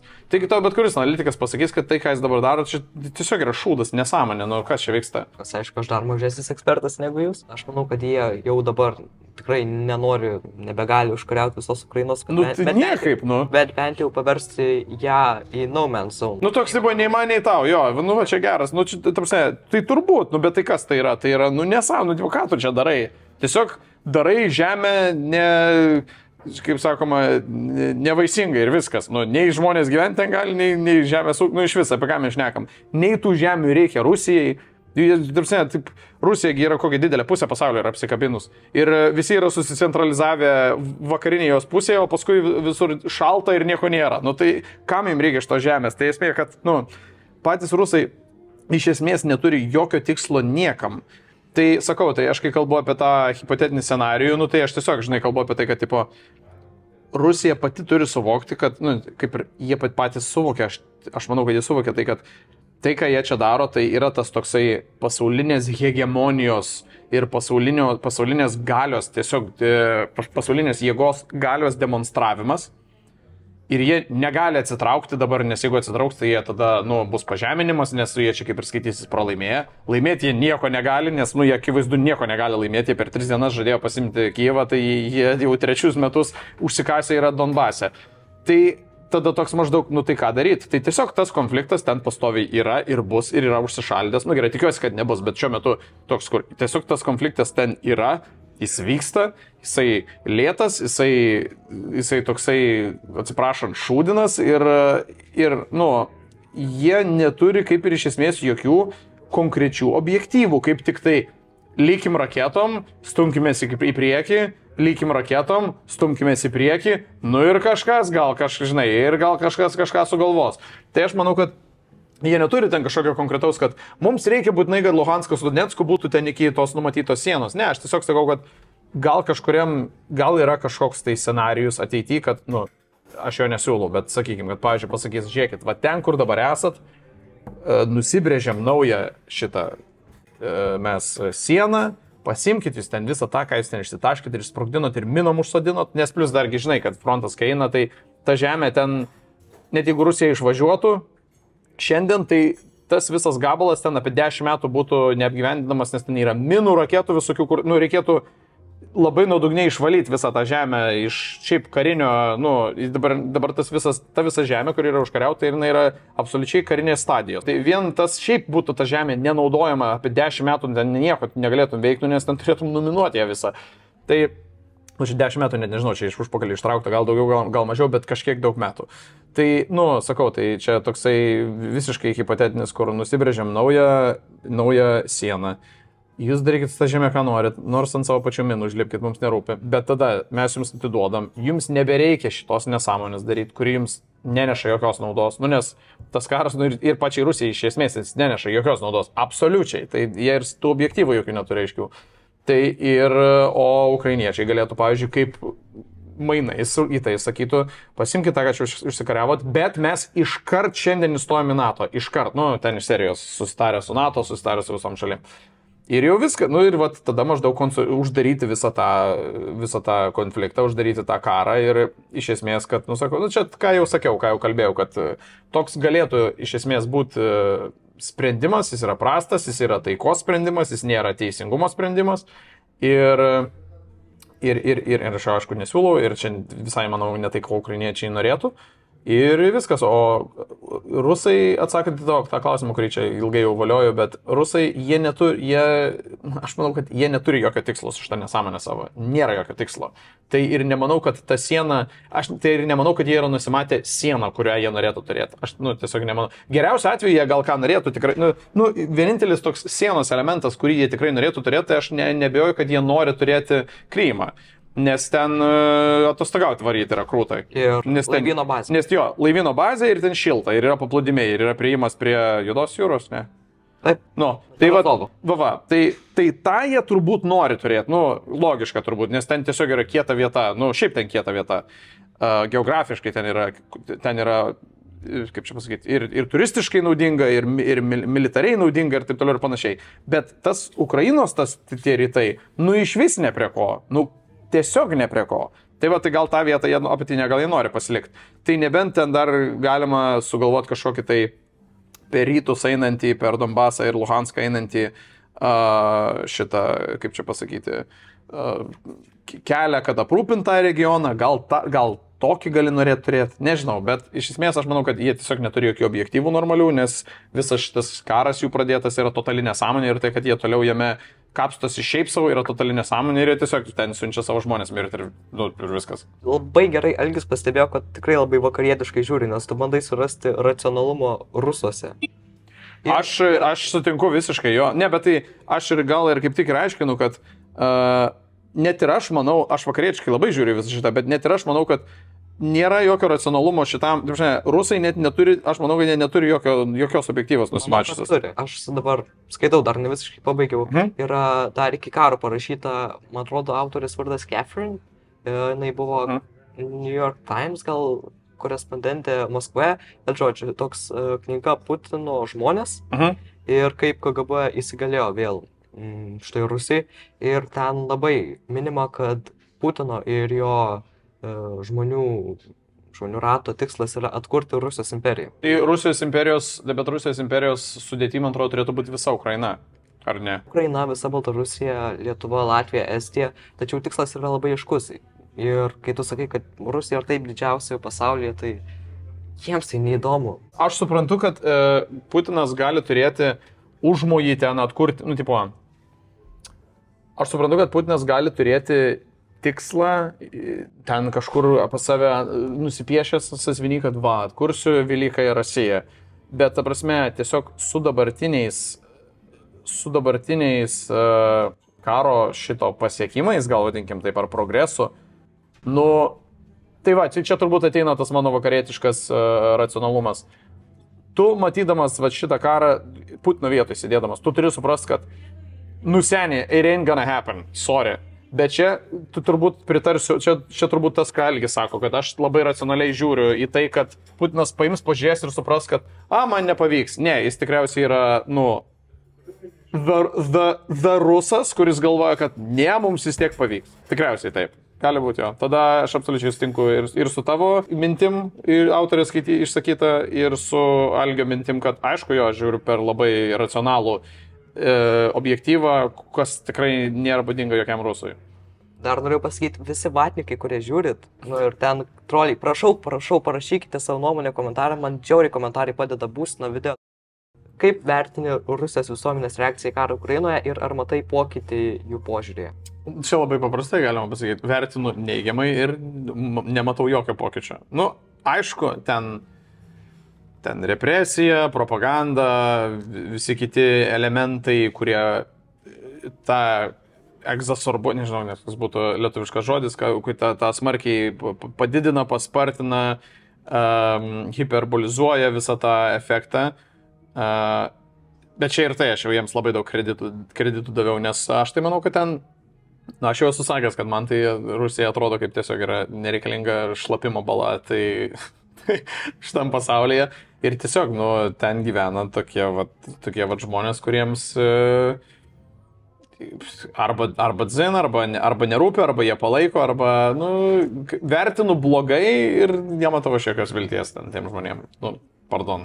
to knygai buvo parašyta, čia ne autorių žodžiai, bet kad viskas, ko žmonėms reikia, tai televizorius, namas, vaikai ir mašina, automobilis. Tai čia turbūt labai tas žaidžia, kad jie dar pakankamai viskas gerai gyvena, tai nesikišio šitą. Tiksliau, jie visada taip pat šūdinai gyvena, bet jie ir nemato varianto kitaip gyventi, ir tipo, ir koks skirtumas. Tai man tai ten žlugusio mentaliteto tauta, manau, tai tiek žinių. Atėjo Putinas, tvarkė Jelcino ten visą chaosą ir viskas sakė. Jo. Kalbant apie Rusijos ekonominę padėtį, kaip manai, kaip sankcijos tarptautinės paveiks Rusiją ilguoju laikotarpiu? Mes jau esam kaip ir ilgajam laikotarpiu, bet... Toks turbūt... Nežinau, neįsivaizduoju. Tai ten būna, aš vėlgi neseku šito. Šitas yra vienas iš tų aspektų, kurių aš ypatingai neseku. Tai yra sankcijos ir sankcijų įtaka Rusijos ekonomikai, ar bendrai netgi Rusijos ekonomika. Dėl to, kad, kaip mes jau esam pastebėję per pastarosius metus, tai jau yra rasta įvairiausių schemų, būdų, kelių ir taip toliau ir kanalų, kaip tas sankcijas apeidinėti. Yra kitos šalis, kurios lobsta nuo šitų dalykų. Bet karts nuo karto yra, aišku, ir išlenda vienas kitas incidentas, ten kaip pavyzdžiui, jau ten keli lėktuvai Rusijai nukrito, nes tiesiog nebuvo dalių dėl sankcijų, negalėjo sustaisyti jie savo lėktuvų, tai tipo važiuojam toliau ir tiesiog keli lėktuvai nukrito, ten keli šimtai žmonių mirė. Tokie dalykai turbūt išlenda ir aš apie sankcijų svorį arba jų, kaip čia pasakyti, apie tai, kaip jos paveikia kažką Rusijoje apskritai, išgirstu tik iš tokių didesnių įvykių, nes bendrai tai nelabai seku. Tai net negaliu ir projekcijos jokios numatyti, kaip čia bus. Aišku, norėtųsi, kad ten tiesiog kad visi keliai visko užsidarytų, visų ten, nežinau, prekių ir dalykų ir kad pas juos, pirmiausiai, visuomenė nežinau, toliau keliautų į akmens amžių, bet sakau, tai turbūt irgi yra nerealu, kaip ir visokius Kazachstanus gali viską prasivežti. Kokias pamokas gali kitos šalis išmokti iš šio konflikto? Labai šiaip sudėtingas klausimas, sakyčiau, bet tai kelias pamokas mes jau turbūt išmokome, tai kad reikia labai, net jau dabar matome, kad reikia labai smarkiai investuoti į krašto apsaugą, į valdžios struktūras,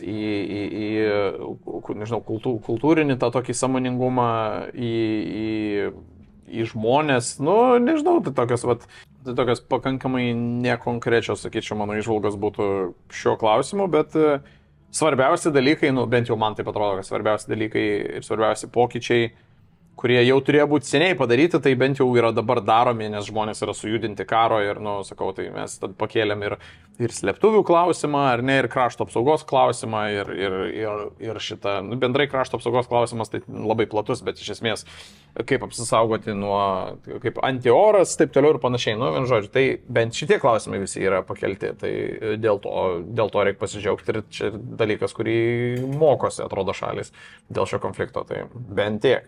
O kaip manai, bent jau pas mus Lietuvoje mes pakankamai darom, ar mes turėtume daugiau daryti? Gynybos klausimą. Per tokį trumpą laiką aš manau, kad mes padarėme pakankamai daug. Mes dabar, per tokį trumpą laiką ir taip kaip ir vos ne vidury pliko lauko susigriebę ar nesusisgribę, mes kaip ir visai gerą linkme keliaujame. Aišku, aš turbūt vėlgi neturiu kompetencijų įvertinti, ar padarėme pakankamai per tą įmanomą per tą trumpą laiką, bet manau, kad darome viską vėlgi teisinga linkme. Ir jeigu neklystu, mes dabar esame 4. daugiausiai pinigų krašto apsaugai skirianti šalis NATO šalise. BVP. Pagal BVP, ne pagal bendrą sumą, aišku, pagal BVP, pagal procentą. Man atrodo, mes 4. esam. Kas šiaip yra įspūdinga, nes mes, man atrodo, net 10 nebuvom dar iki ten už praeitų metų. Tai, sakau, kryptis gera, o kaip tai išnaudosime, kalbant apie kryptis, aišku, tas visas biudžetas turi būti panaudotas kryptingai ir teisingai. Ir, tai tikiuosi, kad visi tie klausimai neužsimarinuos ten tuose politiniuose žaidimuose, ar ne? Tikiuosi, kad bus lėšos teisingai paskirstytos ir atitinkamai tas pats sektorius toliau gerai vystomas. Ir tiek žinių. Kokį vaidmenį Lietuvos ir kitų Baltijos šalių parama Ukrainai vaidina platesnėme geopolitinėme kontekste? Nu, nežinau, man atrodo, kad gal tiesiog mes gerą pavyzdį nustatome, kad, na, net ir būdamos labai mažos šalys, net ir turėdamos ten, sakykime, pakankamai nedidelės ekonomikas bendrame, tarkim, nežinau, NATO ar ES šalių kontekste, nors man atrodo, kad visai neblogai varom, mes parodome, kad, nu, mes irgi galime padaryti didelius žingsnius ir didelius reikšmingus žingsnius, padedant savo, nu, savo, kaip čia pasakyti, broliškoms šalims arba savo narėms, ten kažkokių sąjungų ar kažkokių tai organizacijų. Tai ir mes parodome, kad mes tikriausiai, nu, vėlgi, mes tiesiog esame geras pavyzdys, kad, nu, nereikia laukti, kol ten Amerika susitars, darom čia ar nedarom, mes ir patys galime proaktyviai įsikišti į tam tikrą problemų sprendimą ir padėti tas, nu, ir tiesiog šiaip bendrai padėti spręsti tas problemas. Tai manau, kad tai yra geras precedentas, nes mažos šalys rodo, kad jos yra iniciatyvios, aktyvios ir kad jos neša didelę naudą bendrame geopolitinėme kontekste. O tada kalbant apie vakarus, kaip manai, ar ten yra per daug bijama eskalacijos ir to, kad Putinas kažkaip atsakys, kaip jisai ten grasina, ar manai, kad viskas yra racionaliai daroma? Tai aš nežinau, kad aš paskutinį kartą girdėjau, nu, kaip, man atrodo, kad tas, negazdinkim Putino, kad, nu, ten iš serijos, nestumkim Putino, kad jisai neeskaluotų, man tai čia iš vis yra grynas rusų propagandos kalbėjimo, nu, tai čia grinai, rusų propagandos yra vienas iš tokių kaip pagrindinių kalbėjimo taškų, vienas iš tokių minkščiausių, vadinkim. Ir Putinas jau turėjo milijoną progų eskaluoti viską, nieko jis neeskaluoja ir, nu, tas naratyvas, kad čia viskas gali eskaluoti į kažkokį tai pasaulinį karą, tai ar kad ten Putinas panaudos kažkokius tai branduolinį ginklą, dar kažką, man yra grinai atrodo rusiškas naratyvas. Tai nežinau, tai aš labai tikiuosi, kad juo nesikliauna, kaip sakai, vakarai. Bet aišku, į tiesioginį konfliktą mes atseit, kaip suprantu, negalim įsikišti, ar ne? Nu, tai jeigu mes laikomės tos politikos, nu, tai tada mes visai, jeigu mes laikomės tos politikos, kad mes tiesiogiai savo karių nesiunčiam, nu, tai tada bent jau duokim absoliučiai visiškai viską, ką tik įmanoma Ukrainai, kad jie išspręstų ten pas save tos klausimus, tai ir viskas. Užsiminė apie Rusijos propagandą. Tai kaip manai, kokia jos įtaka vakarų pasauliui? Na, nepaisant to, ką jau ir pasakėjai, kas yra minkščiausia, tai kokia bendrai yra įtaka ir ar yra efektyvių būdų, kaip su ją kovoti, tiek vakaruose, tiek Lietuvoje? Nu, tai čia apskritai turbūt yra bendras kažkoks tai bendras, kaip čia skaitmeninis raštingumas, nes šiaip bendras tiesiog išprusimas, raštingumas, kokia jos įtaka, nu tai kaip tai matome, kad turbūt didelė, nes būna, kad tie Ukrainos paramos paketai stringa, jie stringa kongrese, kongreso pusė yra respublikonai, pusė yra demokratai, abiejų pusių tolimųjų politinių pažiūrų šalininkai, tai yra tolimieji dešinieji, tolimieji kairieji, jie yra, nu, man taip atrodo, jie akivaizdu yra veikiami rusų propagandos ir dėl to tie, kaip tik kai kurie sprendimai stoja. Jie nėra sustabdomi iki galo, bet jie yra pristabdomi, jie šiek tiek stoja, jie klimsta ir panašiai ir taip toliau. Tai čia yra tokia tiesioginė, manau, Rusijos propagandos tiesioginis, kaip ir, nežinau, ryšys su tuo, gal vadinkim. O bendram kontekste, nu, nežinau, kaip čia skatinti kažkokį, kaip čia reikėtų kažkaip skatinti kažkokį tai, nu vėlgi, tai reikėtų tiesiog šviesti visuomenę, mokinti vaikus istorijos, aiškiai dėstyti faktus, kelti bendrą išprusimą, raštingumą, nežinau, čia toks jau labai platus, man atrodo, į vidinė edukacija atsiremiantis klausimas, tai aš jo negaliu atsakyti, bet jeigu tiesiog atsakant į kokią įtaką vakaram daro ar vakarų sprendimam daro rusų propaganda, nu tai ten, kur yra demokratija, ten, kur yra sprendimų priėmimai, tai kažkur jie aišku stringa ir jie kartais stringa dėl būtent rusų propagandos, tai nu, taip yra turbūt. Grįžtant prie Kremliaus agentų jau trečią kartą. Elonas Muskas ir Donaldas Trumpas. Aš ar atsimenu, nors tikrai buvau daug mažesnis, bet jau atsimenu per žinias, kai ten buvo tas kalbos, kad Donaldo Trumpo išrinkimo rinkimai buvo suklastoti ir Putino agentų. Tai tas vadinamas Russian collusion, man atrodo, jo. Tai kaip manai, Elonas Muskas ir Donaldas Trumpas, Kremliaus agentai, ar ten yra kažkaip susiję? Manau, kad Kremliui naudingai, manau, kad Elonas Muskas yra Kremliui naudingas idiotas O Trumpas aš nemanau, kad turi kažkokių saitų su Kremliumi. Kažkaip. Jeigu reikėtų statyti, manau, kad ne. Manau, kad jisai yra apskritai visa jo politika, apie kurią jis kalba. Visų pirma, tai jisai jokių ten pataisų ar įstatymų neturi, bet bendrai ką gali suprasti, kad jisai kalba apie tokį kaip čia angliškas yra tas žodis isolationism, tai yra tas toks kaip Amerikos užsidarimas, kad čia viską darykime pas save ir savo. Buvo ir pirmo pasaulinio karo metais yra. Jo, tai man atrodo, kad jisai tiesiog iš esmės pušina šitą, jo visa platforma yra tas vadinamasis Amerikos isolationism ir man atrodo, kad jam tiesiog realiai nerūpi, kas ten vyksta toliau pasaulyje, jis tiesiog nori galios, nori būti prezidentu ir nori ale vaidint, kad mes čia viską pas save pasidarysim, visi kiti aiškinkit jūs savo dalykus. Aš nemanau, kad jis yra Kremliaus kišeniai, o Elonas Muskas manau, kad yra tiesiog, čia visi aišku nepatikės šito dabar ir čia labai daug žmonių įsižeis, bet aš manau, kad jis yra geroje vietoje, gerų laiku atsidūręs žmogus su daug pinigų, bet realiai nėra intelektualiai labai protingas ir ypatingai nesigaudantis nei politikoje, nei geopolitikoje žmogus. Ir jis paprasčiausiai yra naudingas idiotas, bet aš nemanau, kad jis turi kažkokių tai saitų su Kremliumi. Dar, kai kalbėjom apie propagandą, tu sakei, kad reikėtų į edukaciją pažvelgti. Tai ar mums reikėtų, taip truputį stumti rusų literatūrą šoną, truputį stumti rusų istoriją šoną, ar kaip tik labiau domėtis rusų istoriją? Kokie būtų tavo pasiūlymai? Aš kadangi nežinau, ar tai vyksta, tai negaliu nei sutikti, nei nesutikti su šia teze. Aš visą laiką turbūt būčiau už...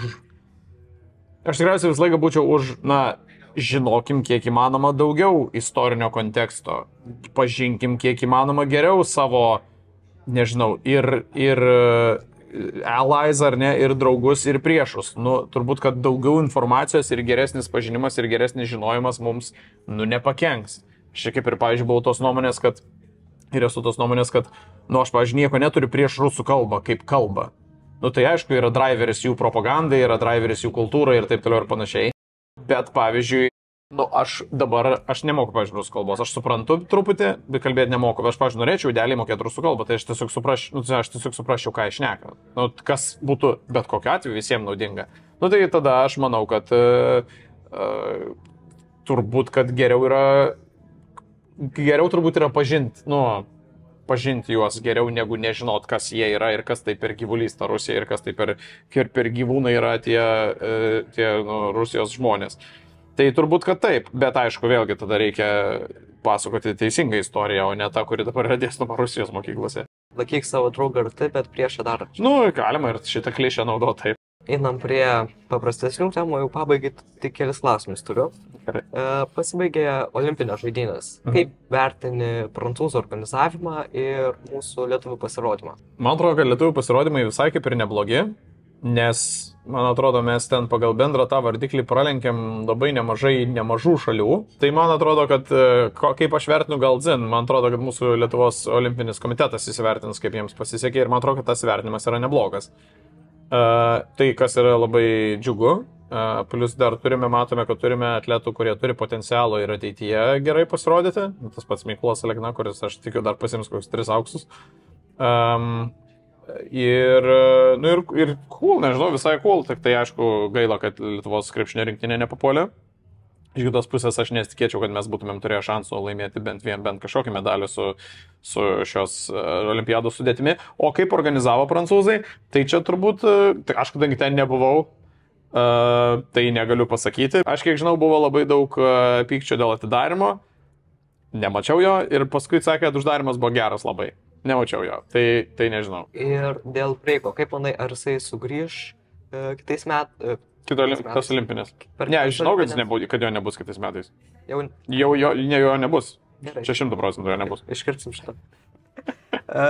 Ir viskas dėl tos Australijos. Jo. Ne, bet kaip, aš nežinau, man tai su visa pagarba visiems ir aš nenoriu čia nieko kažką čia pasirodyti ir aš nemoku šok breiko ir aš taip negalėčiau ir jūs esate mega talentingi visi, kas ten dalyvaujate ir taip toliau. Bet ne tik breiko, bet yra ir kitų kažkokių sporto šakų, kurios, man atrodo, seniai yra. Tai, man atrodo, yra ir kažkoks ten arklių judinėjimas dailusis, ir, man atrodo, yra ir kažkokie ten aerobiniai ten dalykai, kur, nu, ką norėjau pasakyti, kad man truputėlį keista, kad pačiam tam didžiausioje pasaulyje sporto šventėje, kad yra tokių sporto šakų, kurių vertinimas nėra objektyvus, gal sakykim taip. Dailus čiuožimas. Nu, pavyzdžiui, dailus čiuožimas, bet man truputėlį yra keista, kad, nu, nes tada atsiranda vietos tokiam kažkam neiškam interpretacijom ir lygiai taip pat, kaip, pavyzdžiui, buvo mūsų breiko šokėja Nika šoko finale su japonų šokėja ir komisijoje buvo japonas vienas. Nu, tai ką žinau, nu, ar tokie dalykai gali vykti ir tada vėlgi jų vertinimas yra tiesiog, tipo, kaip man atrodė.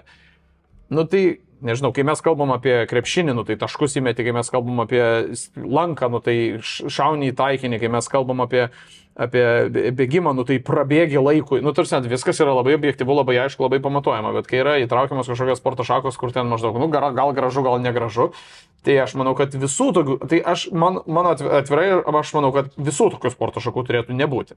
Pavyzdžiui, man atrodo, skeitai, tarp kitko, riedlentės yra absoliučiai nuostabi sporto šaka, kaip, jeigu tu ją užsimtum, tai yra labai daug fizinių jėgų, darbo, įdirbių, visko reikalaujanti tikriausia sporto šaka. Tai yra, nu, tikrai sporto šaka. Tai yra labiau sporto šaka, negu turbūt koks nors ten, nežinau, ten slidinėjimas, nu, iš serijos, nesvarbu. Bet vėlgi, įvertinti ten nugalėtoje yra, nu, tiesiog, nėra objektyvių, kaip ir iš esmės nėra objektyvaus vertinimo. Nu, jis padarė gal daugiau apsisukimų, gal čia buvo gražiau, duoda daugiau balų. Tai aš manau, kad tokių sporto šakų tiesiog olimpinėse neturėtų būti, bet, nu, čia tik mano nuomonė. Išimkim visus subjektyvius sportus ir išimkim senus, gerus sportus objektyvius kaip plūduriavimas. Yra plūduriavimas? 20 gal kokiais ten metais buvo. O ką reikia daryti? Plūduriavimas. Nu tai gerai, prašau, plūdurė, kad jau geriau tada. Yeah. Koks buvo blogiausias interviu, kuriame dalyvavai? Blogiausias interviu, kuriame dalyvavau. Nepamenu, koks tai turėjo būti. Pala, dabar bandau sugalvoti. Kažkada buvo labai blogai, nes mane pasikvietė kažkur. Šiaip, aš kaip ir iš esmės neturiu blogų interviu. Nu, aš tai bent jau vertinu, nes aš nežinau, aš ateinu tiesiog pakalbėti arba apie save, apie aktualijas, arba apie bet ką. Ir, nu, nežinau, tai tiesiog yra, nu, kaip tada įvertinti, tai blogai ar neblogai čia buvo. Bet vieną kartą aš kažkada esu pakviestas daryti pristatymą ir, man tai pardavinėjo, kad tai bus diskusija, o kai aš atvykau, tai sako, čia bus prezentacija, tu turėsi pristatyti. Ir buvo toksai susirinkusi pilna klasė žmonių, ten gal 50 žmonių ir aš turiu prezentaciją daryti, aš nieko neturiu. Tai aš tiesiog stojau prie mikrofono ir tiesiog bandžiau papasakoti, ką aš veikiu, nuo ko pradėjau, bet aš pamenu, kad aš tada buvau labai nepatenkintas, nes aš kaip supratau, kad turės būti diskusija, mane kalbint žmogus ir aš jam atsakinėsiu, o aš atėjau ir aš turėjau būti pasiruošęs prezentaciją, toks buvo, hebra, tai nesusikalbėjom, prastai labai. Tai va, tai šitas. Ir dar buvau, ir dar man atrodo, antrais savo karjeros metais buvau pakviestas į Logino konferenciją, tai ten labai prastai buvau pasiruošęs. Manau, kad ten tiesiog labai prastą padariau prezentaciją, labai prastai buvau pasiruošęs, buvau visai netaip nusteikęs. Tai ten tokia labai prasta prezentacija buvo, jeigu dabar reikėtų varyti. Paskui aš atsigrėbiau tokiai dideliai marketingo konferencijoje Lietuvoje. Čia kur tu darai apie tą marketingistą? Apie kokį marketingistą?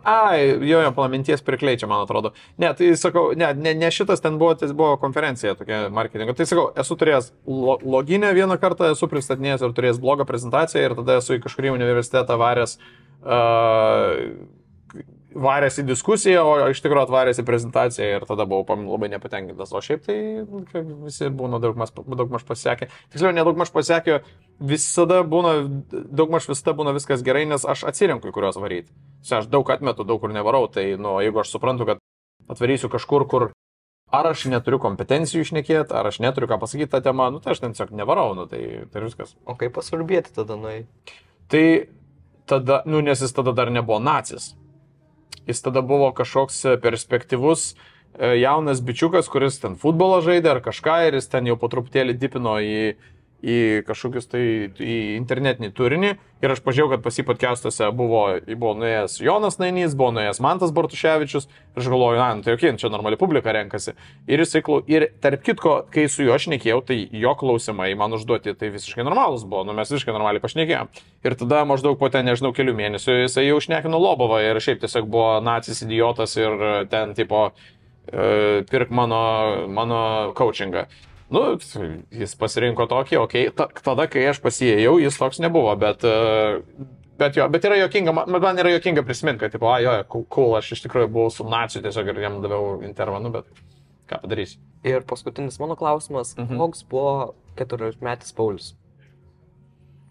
Koks buvo, palaka, 14 metų, tai čia buvo, ką aš veikiau, čia buvo 7 klasė, visiškai nepamenu, 7 klasė, ką aš veikiau. Tada čia buvo 5, 6, čia buvo Kulvietis. Gal aš tada man atrodo, buvau tik pradėjęs lankyti Kašę. Tiesiog buvau visiškai vidutinių pažymių, kai sakau vidutinių pažymių, tai visiškai vidutinių pažymių, tiesiog bičiukas mokykloje lankiau Kašę su draugeliais, eidavau į Kašę. Kaip sekės? Lankyti Kašę? Normaliai VKM antroji, man atrodo, žaidžiau ir tiek žinių, krepšininkų man netapau. Tai ką žinau, visiškai manau, kad labiausiai vidutiniškiausias, nieko neišsiskiriantis, nieko nepasižymintis ir bičas žemėje, 1,7 m, turbūt kokių, neįsivaizduoju dabar, aš dabar 1,8 m. Tai tiesiog pats paprasčiausias sumuštinis už šlapenką buvau. Ir dabar gal jau perinkim prie žiūrovų klausimų. Tai kaip vienas garsiausių influencerių Lietuvoje, tu esi mažiausiai pasikėlęs. Ar tai tikrasis tu? O kas pamatuoja šitą, kad aš mažiausiai pasikėlęs? Klauskit savo Instagramo sekėjų, čia vienas Instagramo. Kaip čia pasakyti, aš nežinau, ar turbūt neteikčiau, kad aš esu mažiausiai pasikėlęs. Aš gal kažkiek esu pasikėlęs.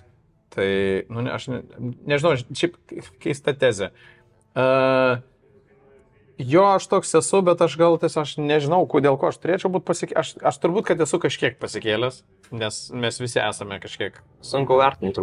Sunku vertinti, bet ar aš toks, kokį jūs mane matote, aš šiaip toks ir esu. Aš neturiu kažkokio personažo, aš kai kalbu į kamerą, turiu biškį kitą tembrą, jeigu man reikia dėstyti informaciją, bet aš neturiu personažo, aš toks, koks esu, toks ir esu. O pasikelti, iš esmės būti pasikėlusiam dėl kažko, aš nematau kaip ir nei tikslo, nei naudos, nei kas tai galėtų iššaukti. Ar esu mažiausiai pasikėlęs, nežinau, šou versle, visai šitoje sferoje, šiaip sustebėtinai daug nuoširdžių žmonių, bent jau taip man atrodo, esu susipažinęs, tai turbūt, kad net nebūčiau aš ten kažkiam topę mažiausiai pasikėlusiu, bet nežinau, atsakant į klausimą, jūs kokį mane matote, tai aš toks ir esu. Galiu atsakyti, gerai mama užaugino viskas, va. Geriausias turbūt atsakymas buvo labai kietą mamą turiu ir mama tiesiog išauklėjo normaliai. Antrą klausimą aš sudėjau už 2 žiūrovų klausimų, nes jie iš esmės tą pačią temą, vienas kitą papildo ir mes jau tą temą truputį kalbėjom, tai galima labai trumpai atsakyti. Ar dar ketini kurti video į pagrindinį ar Laisvės TV X kanalą, o pabaigęs su STT gal dažniau kelsi video į YouTube kanalą, ar jau būsi visiškai miręs? Ne, tai mes atsakėme šitą klausimą, aš turiu daug idėjų, tai dar kartą galiu pakartoti, 4 vaizdo įrašai yra numatyti į pagrindinį kanalą, bent jau yra projektai, kurie man yra, tiksliau dalykai, kurie man yra įdomus ir apie kuriuos aš norėčiau daryti epizodą. STT net jeigu užbaigčiau, tai jis būtų transformuotas į kažką kito. Daugiau gyvo vaizdo transliacijų, ko pasiekoje, taip negalima sakyti, dėl ko būtų daugiau būtų daugiau exclusive turinio ir netgi antras kanalas lengvesniem vaizdo įrašam. Tai manau, kad net labai būčiau nemiręs, bet... Neplanuoju mirti? Ne, dar žūt neplanuoju, man 32 dar gal pagyvensiu kelius metus. Trečias labai trumpas, kada vestuvės? Nežinau, neįsivaizduoju. Aš dabar įsirenginėjau loftą, tai kainuoja labai daug laiko, jėgų ir svarbiausia finansų, tai apie jokias kitas daug finansų reikalaujančias šventės aš dabar net negaliu sau leisti pagalvoti, tai nežinau. Dar atrandi durų naujų? Ne, kol kas visas, kurias atradom yra. Kas paskatino per brūkšnelį Stomino pasiekti šitą kanalą, čia supras mano kanalą, iš kur pirmą kartą išgirdai apie jį? Pasiūlė YouTube'as, o aš esu milijoną kartų visur sakęs, kad istorija yra vienas kičiausių dalykų apskritai ir aš save sudaužyčiau su pagaliu, jeigu galėčiau senąjį save, 14-metį save sumuščiau. Už tai, kad man istorija, būnant mokyklai, buvo visiškai neįdomu. Ir tada maždaug 25 pasidarė įdomu ir tada jau, nieko nežinai, nes mokykloje tik sėdėjai suolė ir nieko nedarėjai. Tai dabar reikia sėdėti YouTube'e ir žiūrėti videkus apie tai, plus, aišku, skaityti kažkokią tai literatūrą, kad pasipildyt. Tai ir man atrodo, kad aš tiesiog jau per kanalus LDK gal kažkokį dalyką žiūrėjau, tiesiog sėdėjau ir žiūrėjau ir man atrodo tavo kanalą pasiūlė, aš galvoju, žiūrėk, žiūrėjau lietuvis. Ir paskui pamačiau, kad daug tų videokų turi ir tiesiog prenumeravau tada. Bet čia senai buvo, čia man atrodo, prieš kokį porą metų. Tai tiesiog pasiūlė YouTube'as. Kartais YouTube'as pasiūlo ir tiesiog 29 peržiūrų videoką ir, tipo, būna, o čia kaip tik tai, ko man reikia. Protingas algoritmas. 5. Ar tiki ateiviais? Ateivio savoka suponuoja, kad jis turėjo čia atvykti. Tai aš nemanau, kad pas mus čia buvo kada nors atvykusi kokia nors protinga gyvybė. Nepasatė piramidžių. Kaip? Nepasatė. Ne. Tai ateiviais netikiu, bet sakau, čia ta savoka suponuoja tai, kad jie čia atvyko. Bet aš tikiu, kad visatoje yra, be mūsų dar yra protinga gyvybė. Kad gyvybės ten yra, tai čia, man atrodo, jau net ne klausimas, nes ten ir rasta kažkaip ten Marse mikrobų, kurie iš esmės ten gyvena užšalusiam kažkokiam vandenį, bet protinga gyvybė, tai mąstanti gyvybė, tai bent šuo. Sakykim, tai tokia aš manau, kad visatoje, aš noriu tikėti, kad tokia visatoje egzistuoja be mūsų, nes mano nuomonė būtų labai arogantiška manyti, kad mes esam visoje visatoje, tipo vieninteliai galintis, nežinau, užsirišti batus ir nueiti į tualetą. Tai vat. O pafantazuojat, kaip tu įsivaizduoji tą nežemišką gyvybę?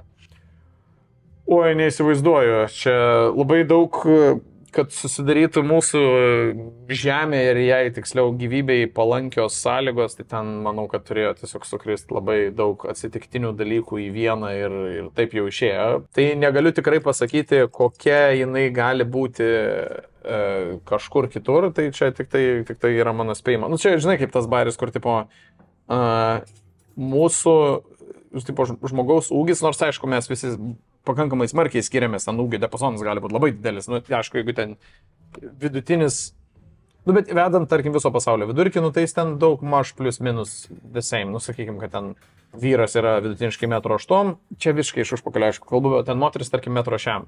Ir tai daug maž plus minus per visą pasaulį yra pritaikoma. Ir taip yra todėl, kad tokios yra iš esmės sukuriamos mūsų organizmų išsivystyti sąlygos.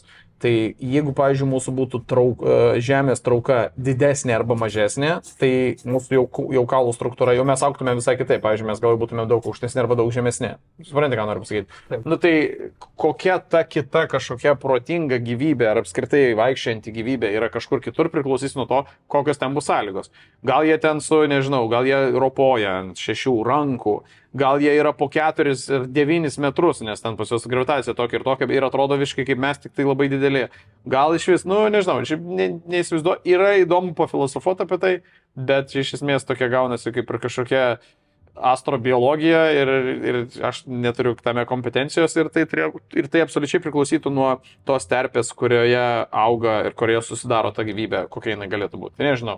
Vis tiek labai nors įkišti tų žemiškų dalykų, kad kojas kažkokias. Jo, būtent mes vis laiką tik taip įsivaizduojam, o gal čia apskritai yra toks konstruktas, kur nieko panašaus. Tas kažkoks buvo įdomus filmas, kur atvyko ir pakibo šitas ateivių laivas virš žemės ir ten įėjo mokslininkai ir bandė susišnekėti. Ir ten tie ateiviai yra tiesiog kažkokie, tokie kaip aštunkojai, kur ten jie susišnekėti bandė per tokį rutulį. Ir kad ten jie bandė įspėti apie kažkokį. Bandė įspėti, jo. Tai ir va ten, pavyzdžiui, tie ateiviai pavaizduoti kaip tiesiog kažkoks tai ten turi čiuptų, formos neturi, tai va gali, pavyzdžiui, būti toksai dalykas. Ką žinau, gali būti, tai va visiškai neaišku ir negaliu net nuspėti. Ir paskutinis klausimas. Jei galėtum susišnekėti, kokio klausimo paklaustum Sušio? Kokio klausimo aš jo paklausiu, jeigu jis mane suprastų, ar ne? Labai dažnai bet šit priklausytų nuo situacijos, bet labai dažnai aš susimastau arba man kyla klausimas, ką tu dabar mastai. Tai va, pavyzdžiui, būna kažkokios situacijos, kur ar ne kažkas vyksta ir tu matai jo tokį žvilgsnį, tokį keistą žvilgsnį. Aišku, čia nėra konkrečiai mano šuniui, čia su įvairiai šunim tai būna. Ir jie kažką mato ir jie kažką galvoja arba kažką labai užsimastę būna. Ir man tiesiog būna vienas klausimas, kad norėčiau, kad jis galėtų dabar man lietuviškai atsakyti sklandžiai, ką jis dabar man, apie ką tu dabar galvoji. Tai aš to paklausčiau ir tikėčiausi šio atsakymą, ką tu dabar galvoji. Tai norėčiau tiesiog turėti tokią galimybę bent vieną kartą jo tokio klausimo paklausti ir kai būtų ta proga, aš jo paklausčiau. Ačiū Jums labai, ačiū, kad sutikote interviu. Ačiū, kad pasikvietei. Jeigu norite paremti mano kūrybą, pamatyti papildomo turinio ir interviu pamatyti iš anksto, paremkite mane Patreon'e, nuorodą rasite aprašyme. Iki kito karto. Viso.